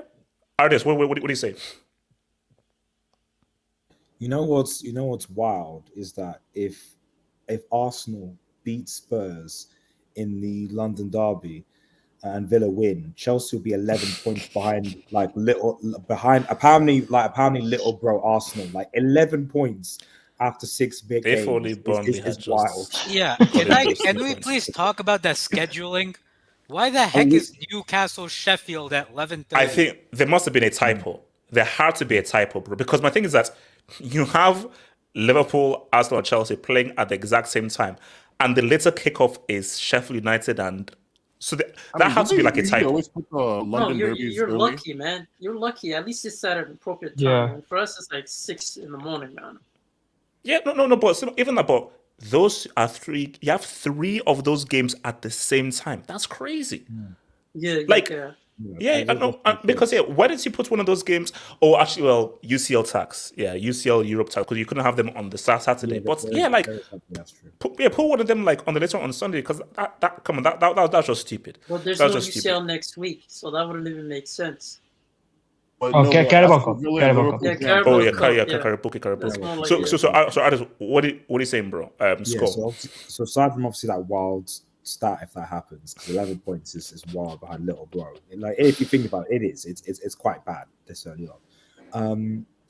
I agree with I think what people said about Big Andrew already. So in that, I like the guy as well. Like so, he's really down to earth guy, Aussie and etc. So, but. Spurs haven't really faced a tough opponent. I'm not going to count, Banter United right now. Arsenal are going to be up for this in the Emirates. Like I can't. I think it's going to be more. It might be much more of a statement win if Spurs beat Arsenal. Because if Spurs beat Arsenal, then people can I think officially say at the Emirates, Ange Ball has arrived. If that happens, then that's an absolute statement. But I just think that, you can't go to the Emirates and play expansive. You're going to get punished. And Arsenal have the quality to do so. They've got a fairly balanced team right now. So I don't think it'll be 4-0, but I think 3-0 I think is fair, to be honest. So yeah, I'll go with 3-0. Mr. AV Life, man, talk about your team, man. What are you saying? Because everyone is saying that Spurs will attack. They'll come out and Arsenal are going to completely destroy them. So what's your feeling, man? Nottingham Derby.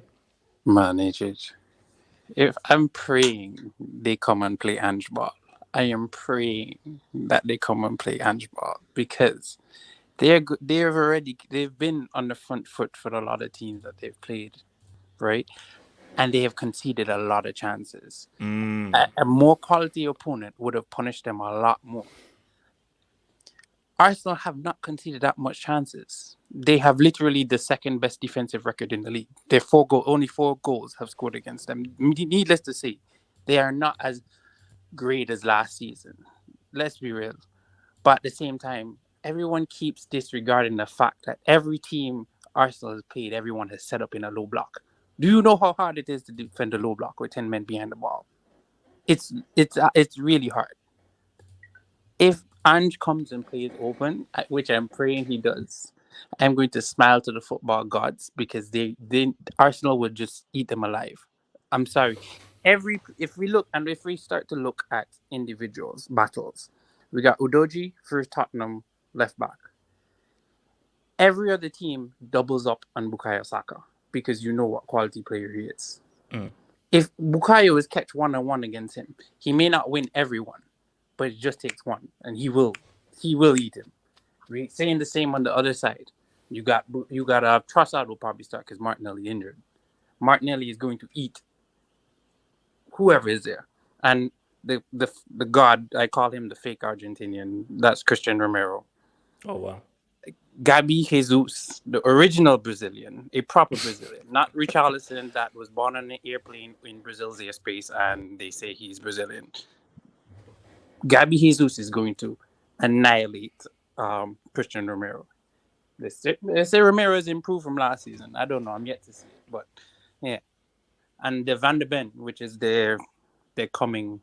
I guess they put a more quality defensive partner against him. It's no longer Oliver Skipper or Ben Davies or Sanchez or whatever else. I find he's sluggish. He's a good reader of the game, but I think he's a bit sluggish. If they play a high line, he's going to get beaten for pace behind.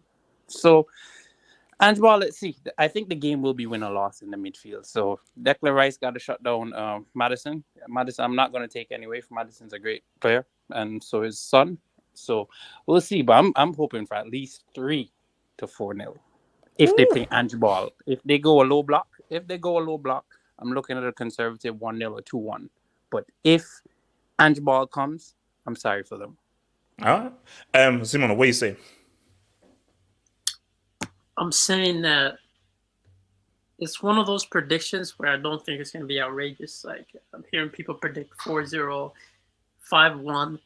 I don't think it's going to be that outrageous, but I do think that it's just Arsenal just a better team than them. Like, this is. But I think the issue that's if this guy goes out and opens up to Arsenal, knowing that, and I think Everett makes a very key point. You've considered chances to much lesser teams. Arsenal are one of the best teams in this league. So if you play that exact same way against a team like this at the Emirates, there can only be one conclusion. Yeah, unless Arsenal miss all 3 billion chances that they get. No, I get that, but again, I expect Arsenal to win, but I don't think it's going to be outrageous. Yes, Arsenal are going to create chances, but I don't think they're going to convert every chance they get. I think it's going to be more closer than people think. It's probably going to be 3-1. And people say that, Angie's going to try to play his football, and this is where he's going to have to adapt his football, because he hasn't come up against a team like this. I mean, the only team that he faced in the top 6 was against Man United so far, and it was easy to beat them because they were, let's be honest, they were giving them all the ball. So there's just like it was their game to win or lose. But with Arsenal, I do think it's going to be like a 3-1. I don't think it's going to be like as outrageous as like 5-0, 4-0. But it is going to be a very close game throughout the game. SK the number. So SK, what do you say? I mean, yeah, I kind of just echo a lot of the same sentiments. I think tomorrow, especially for Tottenham, is going to be like one of those games where Ange is really going to see just how good, a lot of his players actually are. Because if you it's weird because I like to look at a lot of like underlying numbers to like try and see for like patterns, and like a lot of the underlying numbers are like really similar. But obviously, Arsenal have played better teams than Tottenham have, so you could just make the argument that it could just be more so because of the quality of opponents that Tottenham have played. So I think tomorrow, if they play up to par, then I think Arsenal will beat them. Like, I don't think it will be anything like ridiculous, like 3-1 or like 4-0 or anything like that. I think it would just be like a 2-1 win or like a 1-0. But honestly, if the game is, because derbies usually tends to be scrappier, right, than like normal games.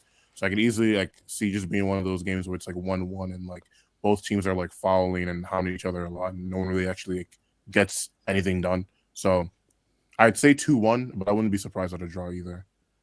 Nomad, round us over. I'll take your Dubinsky's, man. Nomad. 2-2. It's 2-2. Yeah. Oh, interesting. All right. Let's hit the Dubinsky's and we talk about Madrid. So, shout out to, well, not shout out, really. Honesty, HH channels his inner Cardi B for Felix. Well, no, let's not go there. There's no whapping for Felix. I'm just trying to promote quality ballers, man. Wait, I'm you have just, a whop? I'm just trying to blow Whopping, quality that's touches out there and everything. So shout out to Cardi B though, and they are fake. So, Ugly Hoodra. Now everyone predicted an Arsenal win. What is the narrative if Ange beats Arsenal? How would Arsenal losing affect the title race? Oh no. Now, I do believe Arsenal will win, but let's play the game. If Tottenham beats Arsenal, I'm not going to go as extreme as Ricardo said, as like, oh, it's all over now, even if I feel it's pretty much over.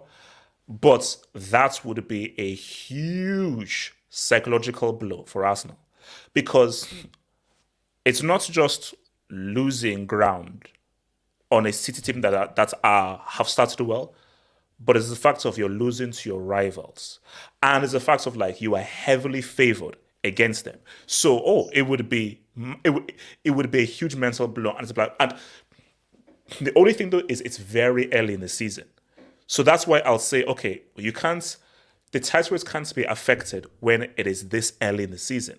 But I believe that even if it's still early in the season, it will still be a huge body blow. But let's just keep it real. I don't see how Tottenham beats Arsenal.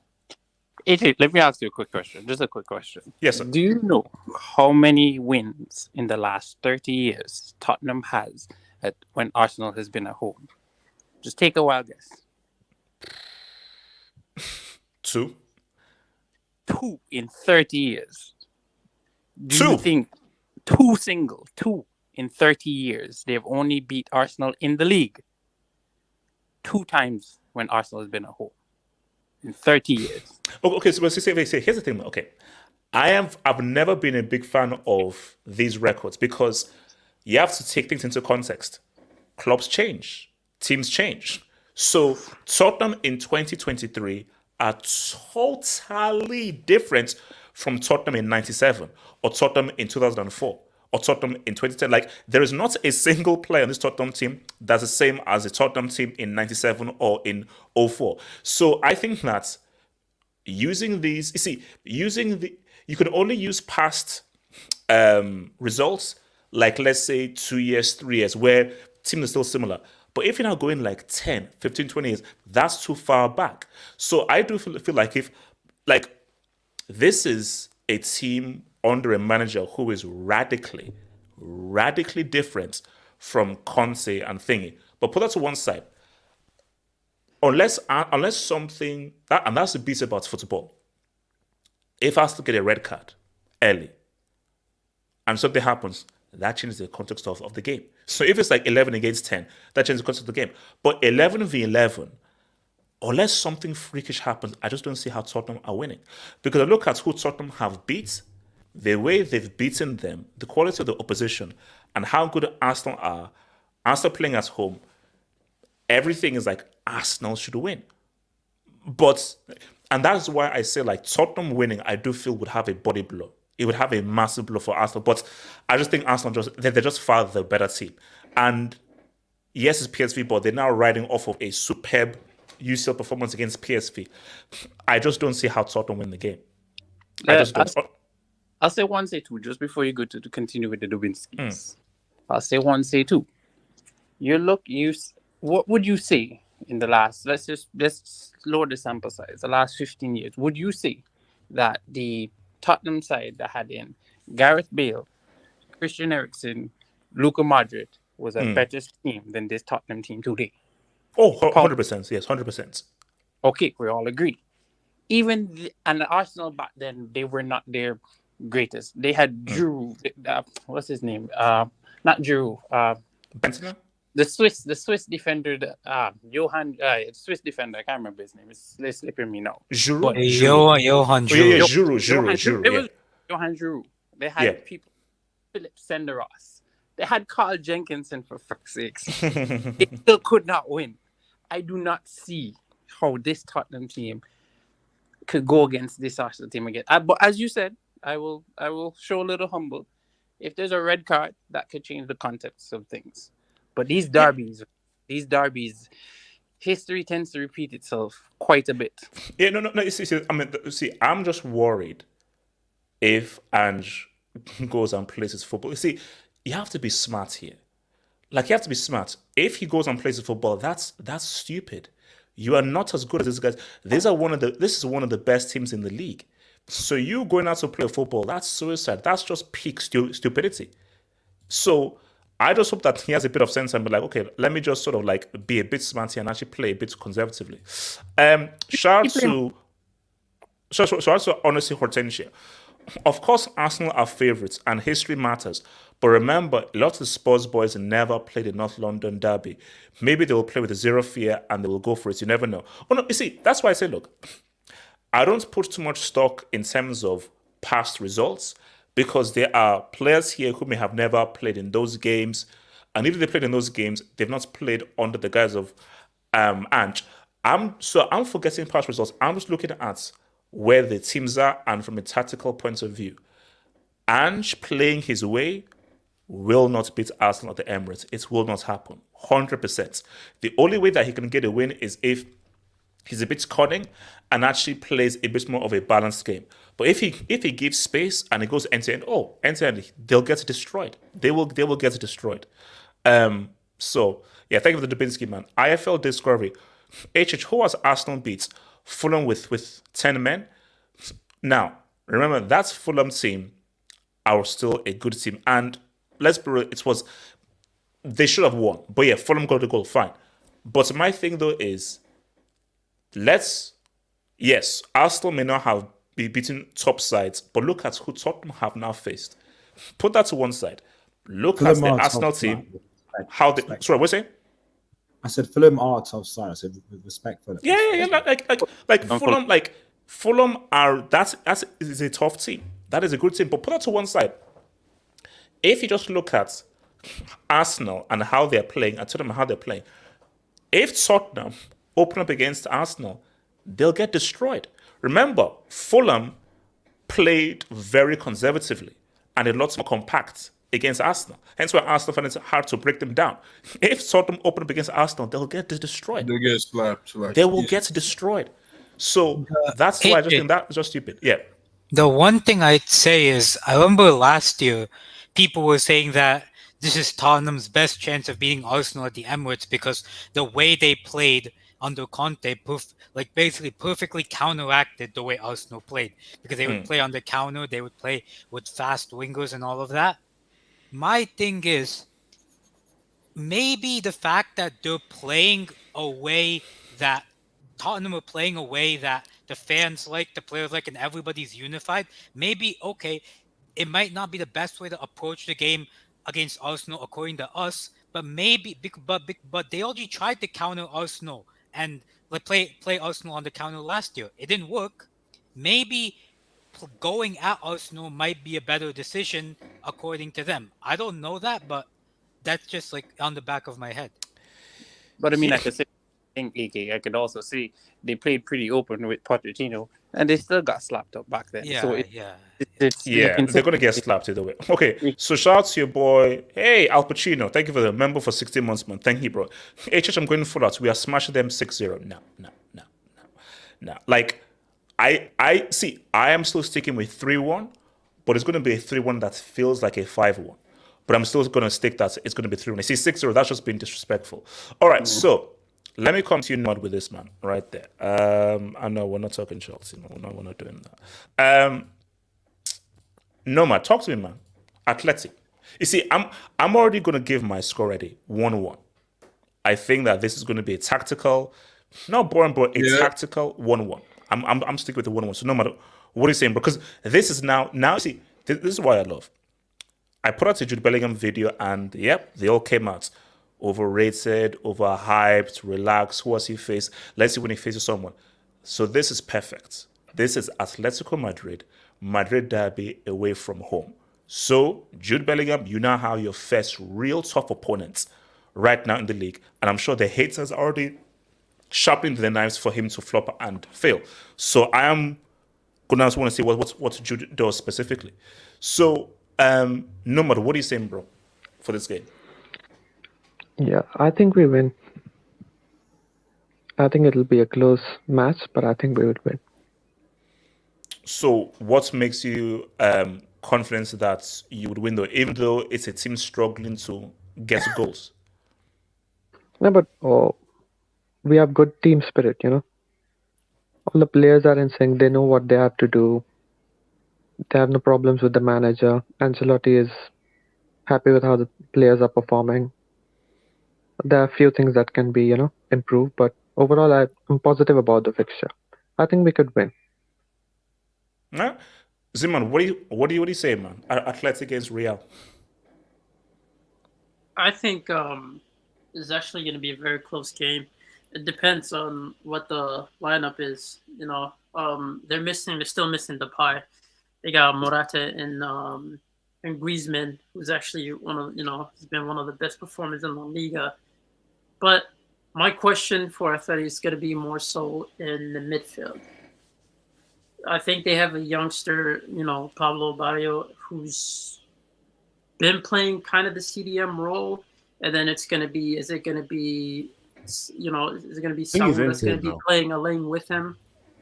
So it's kind of I kind of like, and that's the question behind him, because I feel like with Real Madrid, it's going to be a case of, the fun fact is, Atletico actually have a very good record when it comes to their home, in the sense that they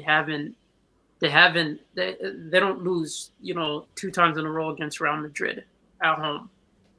And the last time they lost, it was a 2-1. When they were missing Benzema. But I think that he's injured. Yeah, I think that with this team, it's a question of the midfield and it's a question of the defense. I don't trust Atletico's defense at all. I think they're easy to get at. But with Real Madrid, I'm gonna be honest, I think Toni Kroos should start for them. I think he's been the most important midfielder for them, in terms of just being that controller that they don't have in terms of a profile. And I feel like with Toni Kroos, they're going to have more sense of control and more sense of chances, because I feel like he's the best at switching play. And when it comes to their offense, Real Madrid, Jose Lu's gonna eventually he's gonna be asked to show up. And I feel like that's that's still an underlying question. But with this team, I question how much they can do without a Toni Kroos in the midfield, because I feel like Toni Kroos has been instrumental. I don't think enough people have been giving him praise when he comes off the bench and totally changes games. And also a functioning Modric as well. Yeah. But I feel like Toni Kroos is more important than him. Just based on functionality and what he brings into the midfield that they don't have right there and then.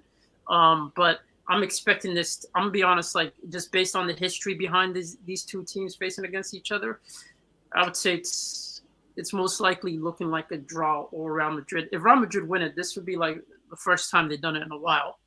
We won it back-to-back at Atletico's home, but I'm expecting like a draw if history serves it right. It's probably going to be a 1-1. Casey, what are you saying, bro? Yeah, I agree with Z-Man. It's 1-1 probably. All right. So anyone else wants to dip it on this whole? Yeah. Let me talk about my guy Simeone quick, man. Can I speak on this? Okay, I'll come to you afterwards. Okay. So what's it called? H7, go for it. Yeah, bro, Simeone, man. I've been cooking this guy for a while, HH, because like you, I was a Felix fan. If that makes sense, didn't it? So I was cooking this guy saying, "Oh, why are you stopping Felix?" And then when you got rid of him in January, I literally seen a change in his football. I used to call this guy a terrorist. HH, he's not a terrorist anymore, bro. He actually plays like expansive football.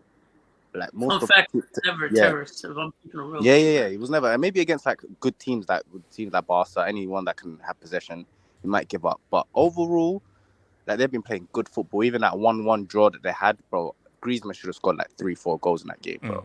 They should have been up like 4-0 before that goal even went in. So Real Madrid haven't been playing well. Bellingham has actually been turning up, and Bellingham, I can say he's been part of the reason why they're not been playing well, because the overall game, like the actual football they play, is not good. It actually stinks, Real Madrid. But I can see Atletico winning this game. Maybe a 1-0, 2-1. But I think they're gonna win this game, man. Especially the last 2 games, man. They've had bad games, man. All right. So before I go to AK, just quickly, scoreline for Arsenal against Spurs. I said it already. Talk to me. Score. What's the score? That members chat, bro. No. But say it again for everyone. What's the score going to be? I think we're gonna smash them, guys. I can't lie. I think it's gonna be 5-6-0. You know, I'm not gonna. I'm gonna keep it.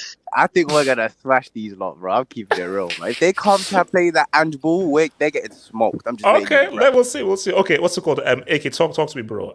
Madrid. I'm kind of what is it?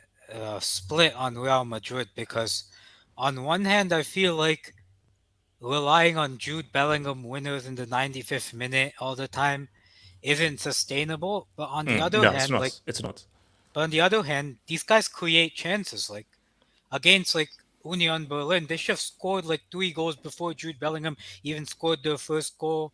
Against Sociedad, I think they should have equalized in like the first half itself, equalized or even gone ahead in the first half itself. They hit the crossbar with Jose Lu. So I'm kind of stuck. I don't know if it's I don't know if it's sustainable or not. So like I'm kind of in 2 minds with that. I think it's gonna be probably a 1-1, and that will be because Real Madrid and Jose Lu won't finish his dinner.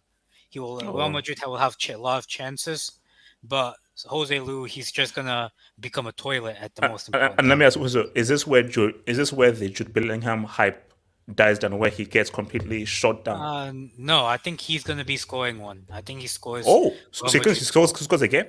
Yeah, I think he scores. I think Jude Bellingham, for me, I think he lives the way his personality and mentality kind of lives for those big games. I think he's gonna show up in tomorrow's game.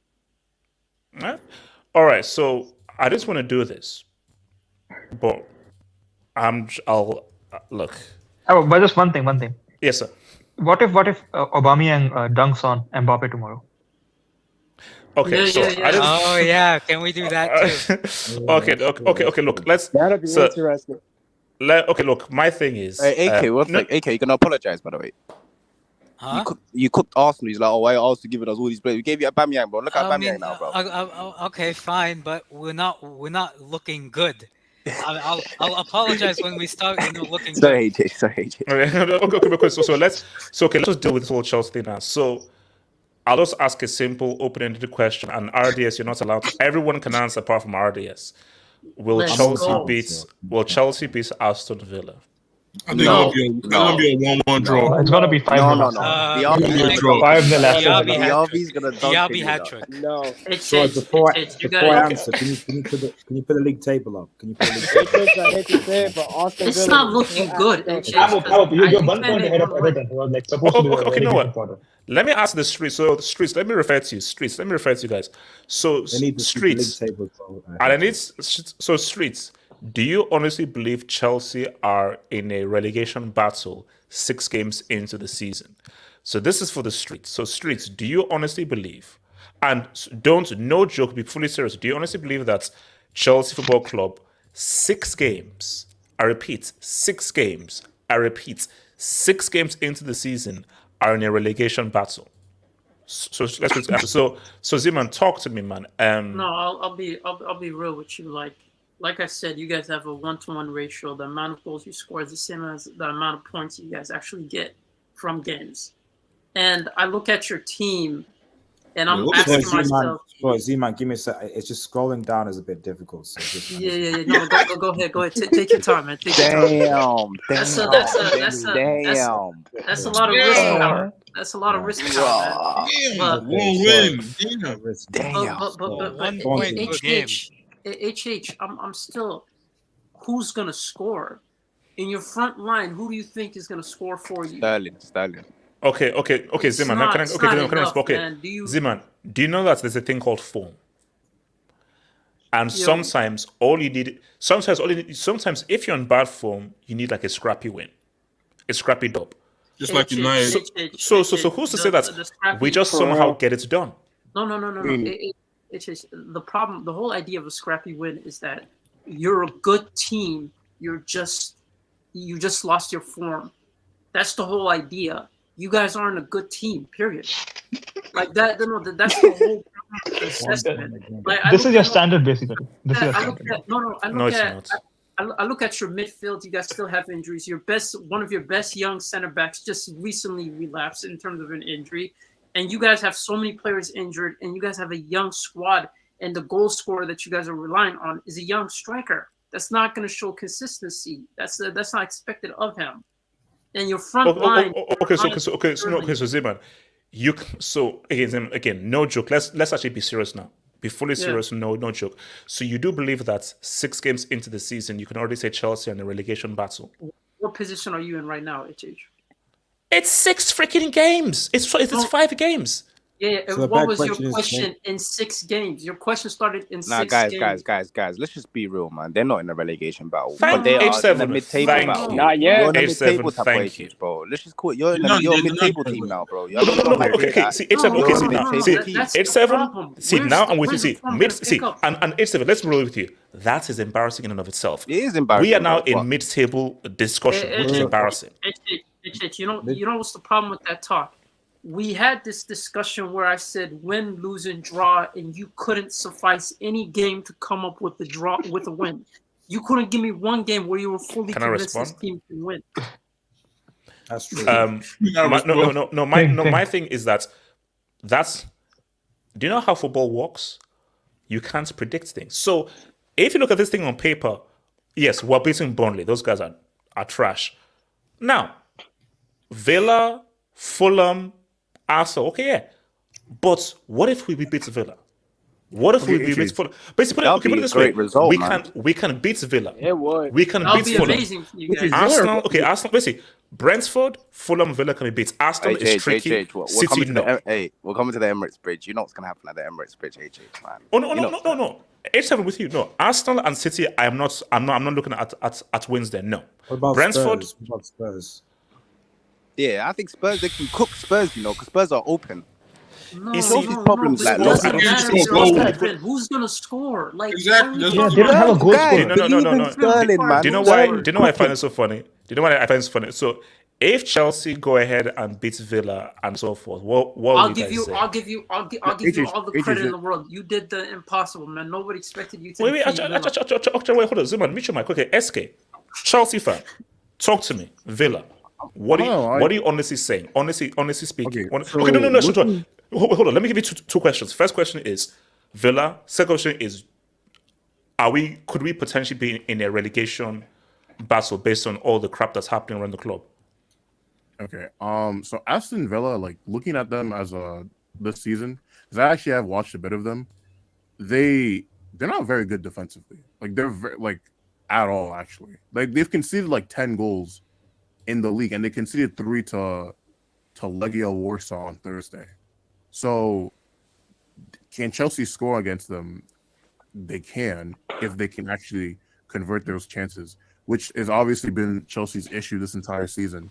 I think that Chelsea would be good enough to contain them. So I don't think Aston Villa are gonna run away with the game or make it chaotic. I think the real issue is going to be the same issue that's been for the last couple games, is how are Chelsea going to actually get the ball in the net. So if they can figure that out, I think they can win this game easy 2-0. I don't think it'll be that much of an issue.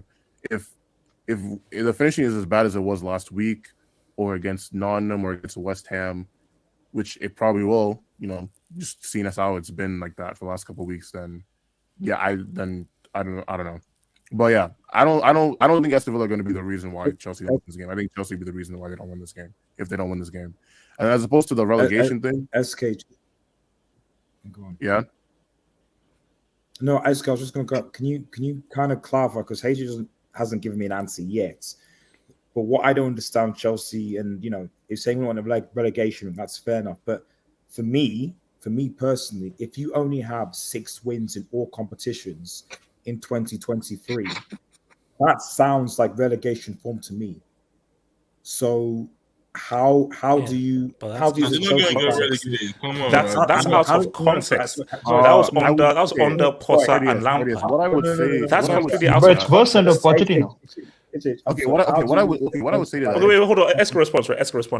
How do you reconcile? Like in all seriousness, right? If you're a team in a relegation battle, like every single stat that you can measure would indicate that. And as far as bad as Chelsea have been, they haven't really played like a relegation team. They just haven't had enough quality to like execute to the best of their ability. So 37 points. That's not true. That's actually not true. Wolves are an example, actually. Wolves also play good football, but they're in a relegation battle. No, but okay, but my point, okay. Once, if the goal starts going in, Chelsea's luck starts to change. All that needs to happen is the luck to go away. And once, and guys, it's going to happen. Like it is going to happen. It's going eventually. Like this is a bad patch, but eventually those chances are going to be converted. And once it happens, you're going to see a different Chelsea. I'm sorry. We're not in the relegation battle. I'm sorry. Now, mid-table, possibly. Yeah, for as bad as Chelsea have been, those relegation teams are actually horrendous. Yes, terrible. Yeah, no, come on. The other teams are terrible, so they can't be relegation. Bro, Chelsea are not as bad as Sheffield United, Luton, and Burnley. Sorry, Everton. Oh wait, can I ask you something? Can I ask you something? Oh yeah, Nomad, go for it, Nomad. Yeah, you spent 1.1 billion pounds, right? Not exactly. It's been spread over several years. Amortization tax. No, just two transfer windows, right? 1.1 billion pounds plus. So if you finish outside of the top 6, promise that you are going to induct Chelsea Football Club. Promise right now. No. If you finish outside of the top 6 now, forget then. Why you got to do it now? You got to put your team. Well, Nomad. I'm still giving you time. I'm still giving you time. No. Nomad, you need to give me time. No, Nomad, you know Just top that 6. Chelsea, the club has already been inducted already, bro. They've already been inducted. So my question is, can they go higher? Can they go from class A to a scholar? But they've already been inducted based on what they've done. But here's my thing though is, Nomad, it's true. Like Chelsea right now are mid-table. They're now a mid-table team. That is embarrassing in and of itself. You're not mid-table. Because based on yes, can I finish, please? Chelsea and Chelsea. Like 8 to 12 is mid-table. Chelsea are now United are mid-table. Chelsea are now mid-table, which is embarrassing. That's embarrassing. So my thing though is, can I speak on this? Okay, yeah, sorry. I'll come to okay. My thing right now is, this is the hope here. Do you know when this happened when you're in this situation? Gid. Yeah. Chelsea just need to get a goal, get a win. However ugly it is, and then once that happens, because what Pochettino has realized is, and this is why it's very scary right now what is happening. Because these guys are like, oh my gosh, it's happening again. It's happening again of like, we just don't know how to get a win. And you just lose all sense of confidence. So what needs to happen is stop with your bum-ass excuses. Stop with, here's a decision. No. Nkunku is gone. It is what it is. Deal with it. Sorry, deal with this right now. You now need to go ahead and win. And don't tell me that you need Nkunku to beat Nottingham Forest. You need Nkunku to beat freaking Bournemouth. You need Nkunku to beat... No. That's a load of crap. Get it done. Win.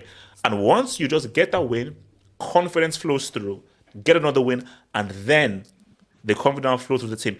Chelsea just needs to squeeze out a win. I didn't like what you said there though, HH. Man. You said you don't need Nkunku to win games. Bro, HH, you need players like that to beat these shit teams. No.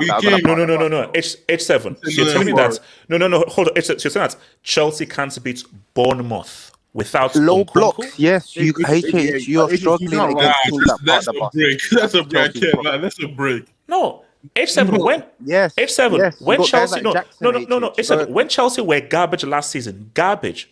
It was Bournemouth that was the win that actually got us away from the whole relegation discussion. Oh wait, Bournemouth are trash. Yeah, but you guys had experienced players, man. You guys got kids now, man. Let's be for real. Okay, Like, That's your whole issue. Hold on. AK. I mean, I'll be honest. I look at Aston Villa's team, and yeah, the attack is quite good with Diaby, Watkins, and all. But I look at that defense, and you're playing against a high line with Pau Torres, who is a lightweight, to be honest, and Ezri Konsa, who isn't that fast. A high line with two players who are quite slow, and I think someone like a Nicholas Jackson, who, okay, hasn't shown what he can do at Chelsea, can really feast on that high line. I can see him making runs behind, but the only problem is who's going to play those passes in behind to Jackson. I think you have to play Palmer. Yeah, Palmer has to play because he's the only guy who is that sort of profile in your squad. Enzo has to play deeper next to... Is Caicedo back? No, I don't think he's back. Caicedo's back. Yeah, Enzo has to play next to Caicedo. Kais, baby. I think Mudryk, as bad as he is with his pace, can exploit that high line. So you have ways that you can unlock Aston Villa's defense. It's all about you taking your chances and actually finishing. So what do you think the But score? AK, can I ask you a question on that? Yeah. Who is a better tactician, Emery or Pochettino? The thing is, Emery's a better tactician, yes, but we've seen throughout the Prem that Emery's always insisted on this high line. Even when he went to Anfield to play Liverpool, he insisted on a high line. Like, he doesn't change the fact that his defensive line is high, so I see Chelsea taking advantage of that. Okay. Mr. Zombies 64, what do you think happens in this Villa game? Honestly, in my opinion, I think so part of me see it as a tie, but then also see it as Villa winning this one. Villa to win. It's just at this point, I don't really see Chelsea winning this one. Okay. What's it called? But- BMF, what are you saying, bro? Thank you. BMF, what are you saying, man? What are you saying, BMF? I'm saying that the thing with Chelsea is that this is what Eric tonight did. That it's a Ponzi scheme. Oh, that which because scam. No, I was trying. I literally support your idea. What you're trying to say is that against Aston Villa, right? The football might not be the prettiest, right? But just get the result. And that gives confidence. BMF, all I need is a win. That gives confidence to your players, and Poch can step by step implement his style. You guys get to see better football as the season goes on. But if y'all lose tomorrow and you lose badly, is this a home or away? Oh no, BMF. Hey, home. that's what I was gonna say. Yeah, it's very simple. If that excuses merchant clown loses at home, forget how it is. You lose at home. Don't you dare come to work tomorrow morning. What will happen to the you step down. HH, bro. Wait, but HH, he was talking about... Hold on, wait, no. I just want to hold up. SK, if Chelsea gets beaten badly by Villa at home, Pochettino should still continue being manager. No, you said no. HH, it's your choice of words. You said, "Don't you dare come into work tomorrow." You did. Hell yes. That sounds like a threat. Hell yes. That sounds like a threat. That's all. I'm saying this for your own good, HH. Wait, hold up. It sounds like what? What do you mean? What? He says, "Don't you dare come." No, I was joking. I'm saying it sounds like a threat. But SK, come on. If you get beaten and beaten badly at home after all the results, don't bother coming to work tomorrow morning. Don't you dare. Take a first class trip to Rosario. But HH, what I would also say, if they win tomorrow, please do not pop those bottles either, HH. I'm begging you, bro. No. SK, here's the issue. Here's the issue with that. Blame the guy to the top right called RDS. This guy has been bullying me for pretty much 7-8 months straight. Abuse on Twitter, tagging me on Twitter, sending me memes on. So my thing is, if Chelsea win and they win badly, I've got to bring out the guitar. I have to. I've got to bring out the guitar. Wait, HH, So no. Hey, look, okay, SK, here's my promise to you. If we win and it's an ugly win, we move. If it's a entertaining win and we actually play amazing football and we destroy Villa, I'm singing. I'm singing. Can I ask a question? No, Ades, you can't actually ask Steve. No, just a quick question. Just in terms of strikers, who do you guys think is better, Ollie Watkins or Nicholas Jackson? Watkins, easily. Watkins, without a doubt. Easily. Jackson's a better footballer, but Watkins Jackson's is a better like- player than Watkins. So saying obviously because Nicholas Jackson is Chelsea's number 9, the main one, the leading the attack to score the goals, and so if you saying that Ollie Watkins is worse than how are Chelsea going to score in this game? No, Modric's going to try. Modric's going to. Can we do a combined 11? Yeah, we should do a combined 11. Let's do a combined 11. You guys are funny, man. You guys are funny.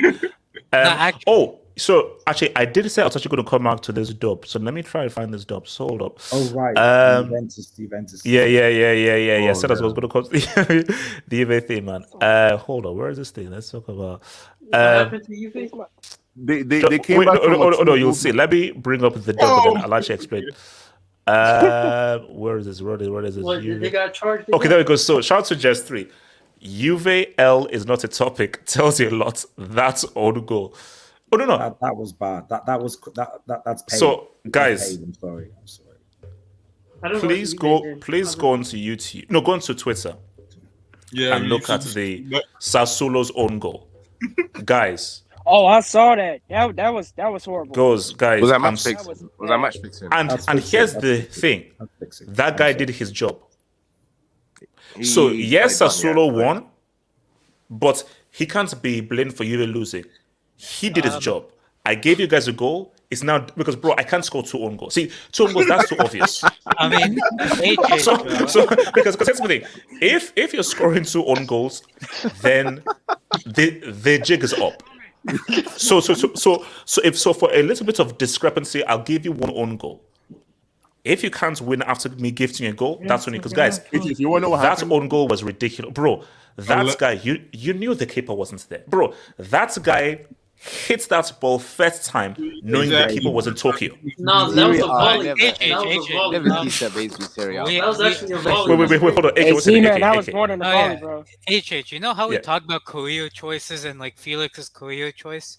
I think we have to talk about Dusan Vlahovic's career choice of moving to UK instead of Arsenal. He should have joined us. I told you, look, if he joined us, I mean, no, he messed up, bro. Because like Juve is, I don't even know what it. I don't know what to say. They're a criminal organization. Wait, hold on. So shout out to Salah. Juve is fixing matches. See the 4th goal conceded. I'm sorry. Guys, because I don't think you understand, guys, they are catching a case. They average a case a season now. They're catching another case this season. You know what it was? Wait, hold on. Let's go say. Pogba's witchcraft took control of the guy's leg for like 10 seconds. Okay, let's hold on. Death before dishonor. Poch team doesn't look any better than Lampard. No. Don't do that. Lampard is one of the worst managers of all time. He's arguably probably one of the worst Premier League managers of all time. So no, as much as I was a Poch, the team is way better than that. Lamp doesn't know what he's doing. Is he worse than Frank de Boer? Yeah. Frank de Boer. No, Casey.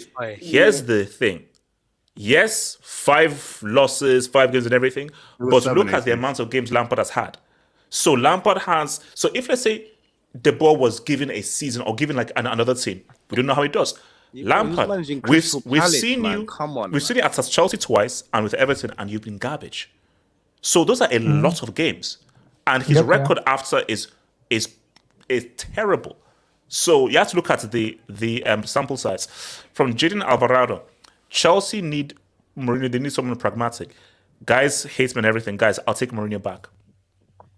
He's finished. You need Simeone. No, I'll be honest. I need Mourinho, bro. Hey, Mourinho comes into that changing room. I'm telling you, HH, bro. A couple of those guys there. And, hit the if reserves. Mourinho No, would have came but through, not like they here's the would thing, have like had it's a whole different mindset. look, it would never work because like Mourinho, he's the guy who actually wants people over the age of 12. So, guys, so remember, guys, live match reaction of all 3 games, Arsenal game, thinking and so forth. So I'll see you guys for the live match reaction and see you for Sunday hangouts for the Madrid Derby. Peace out, stay true, stay real. If Chelsea lose to Villa, Poch, your matching orders, man. Peace out, peace out, peace out.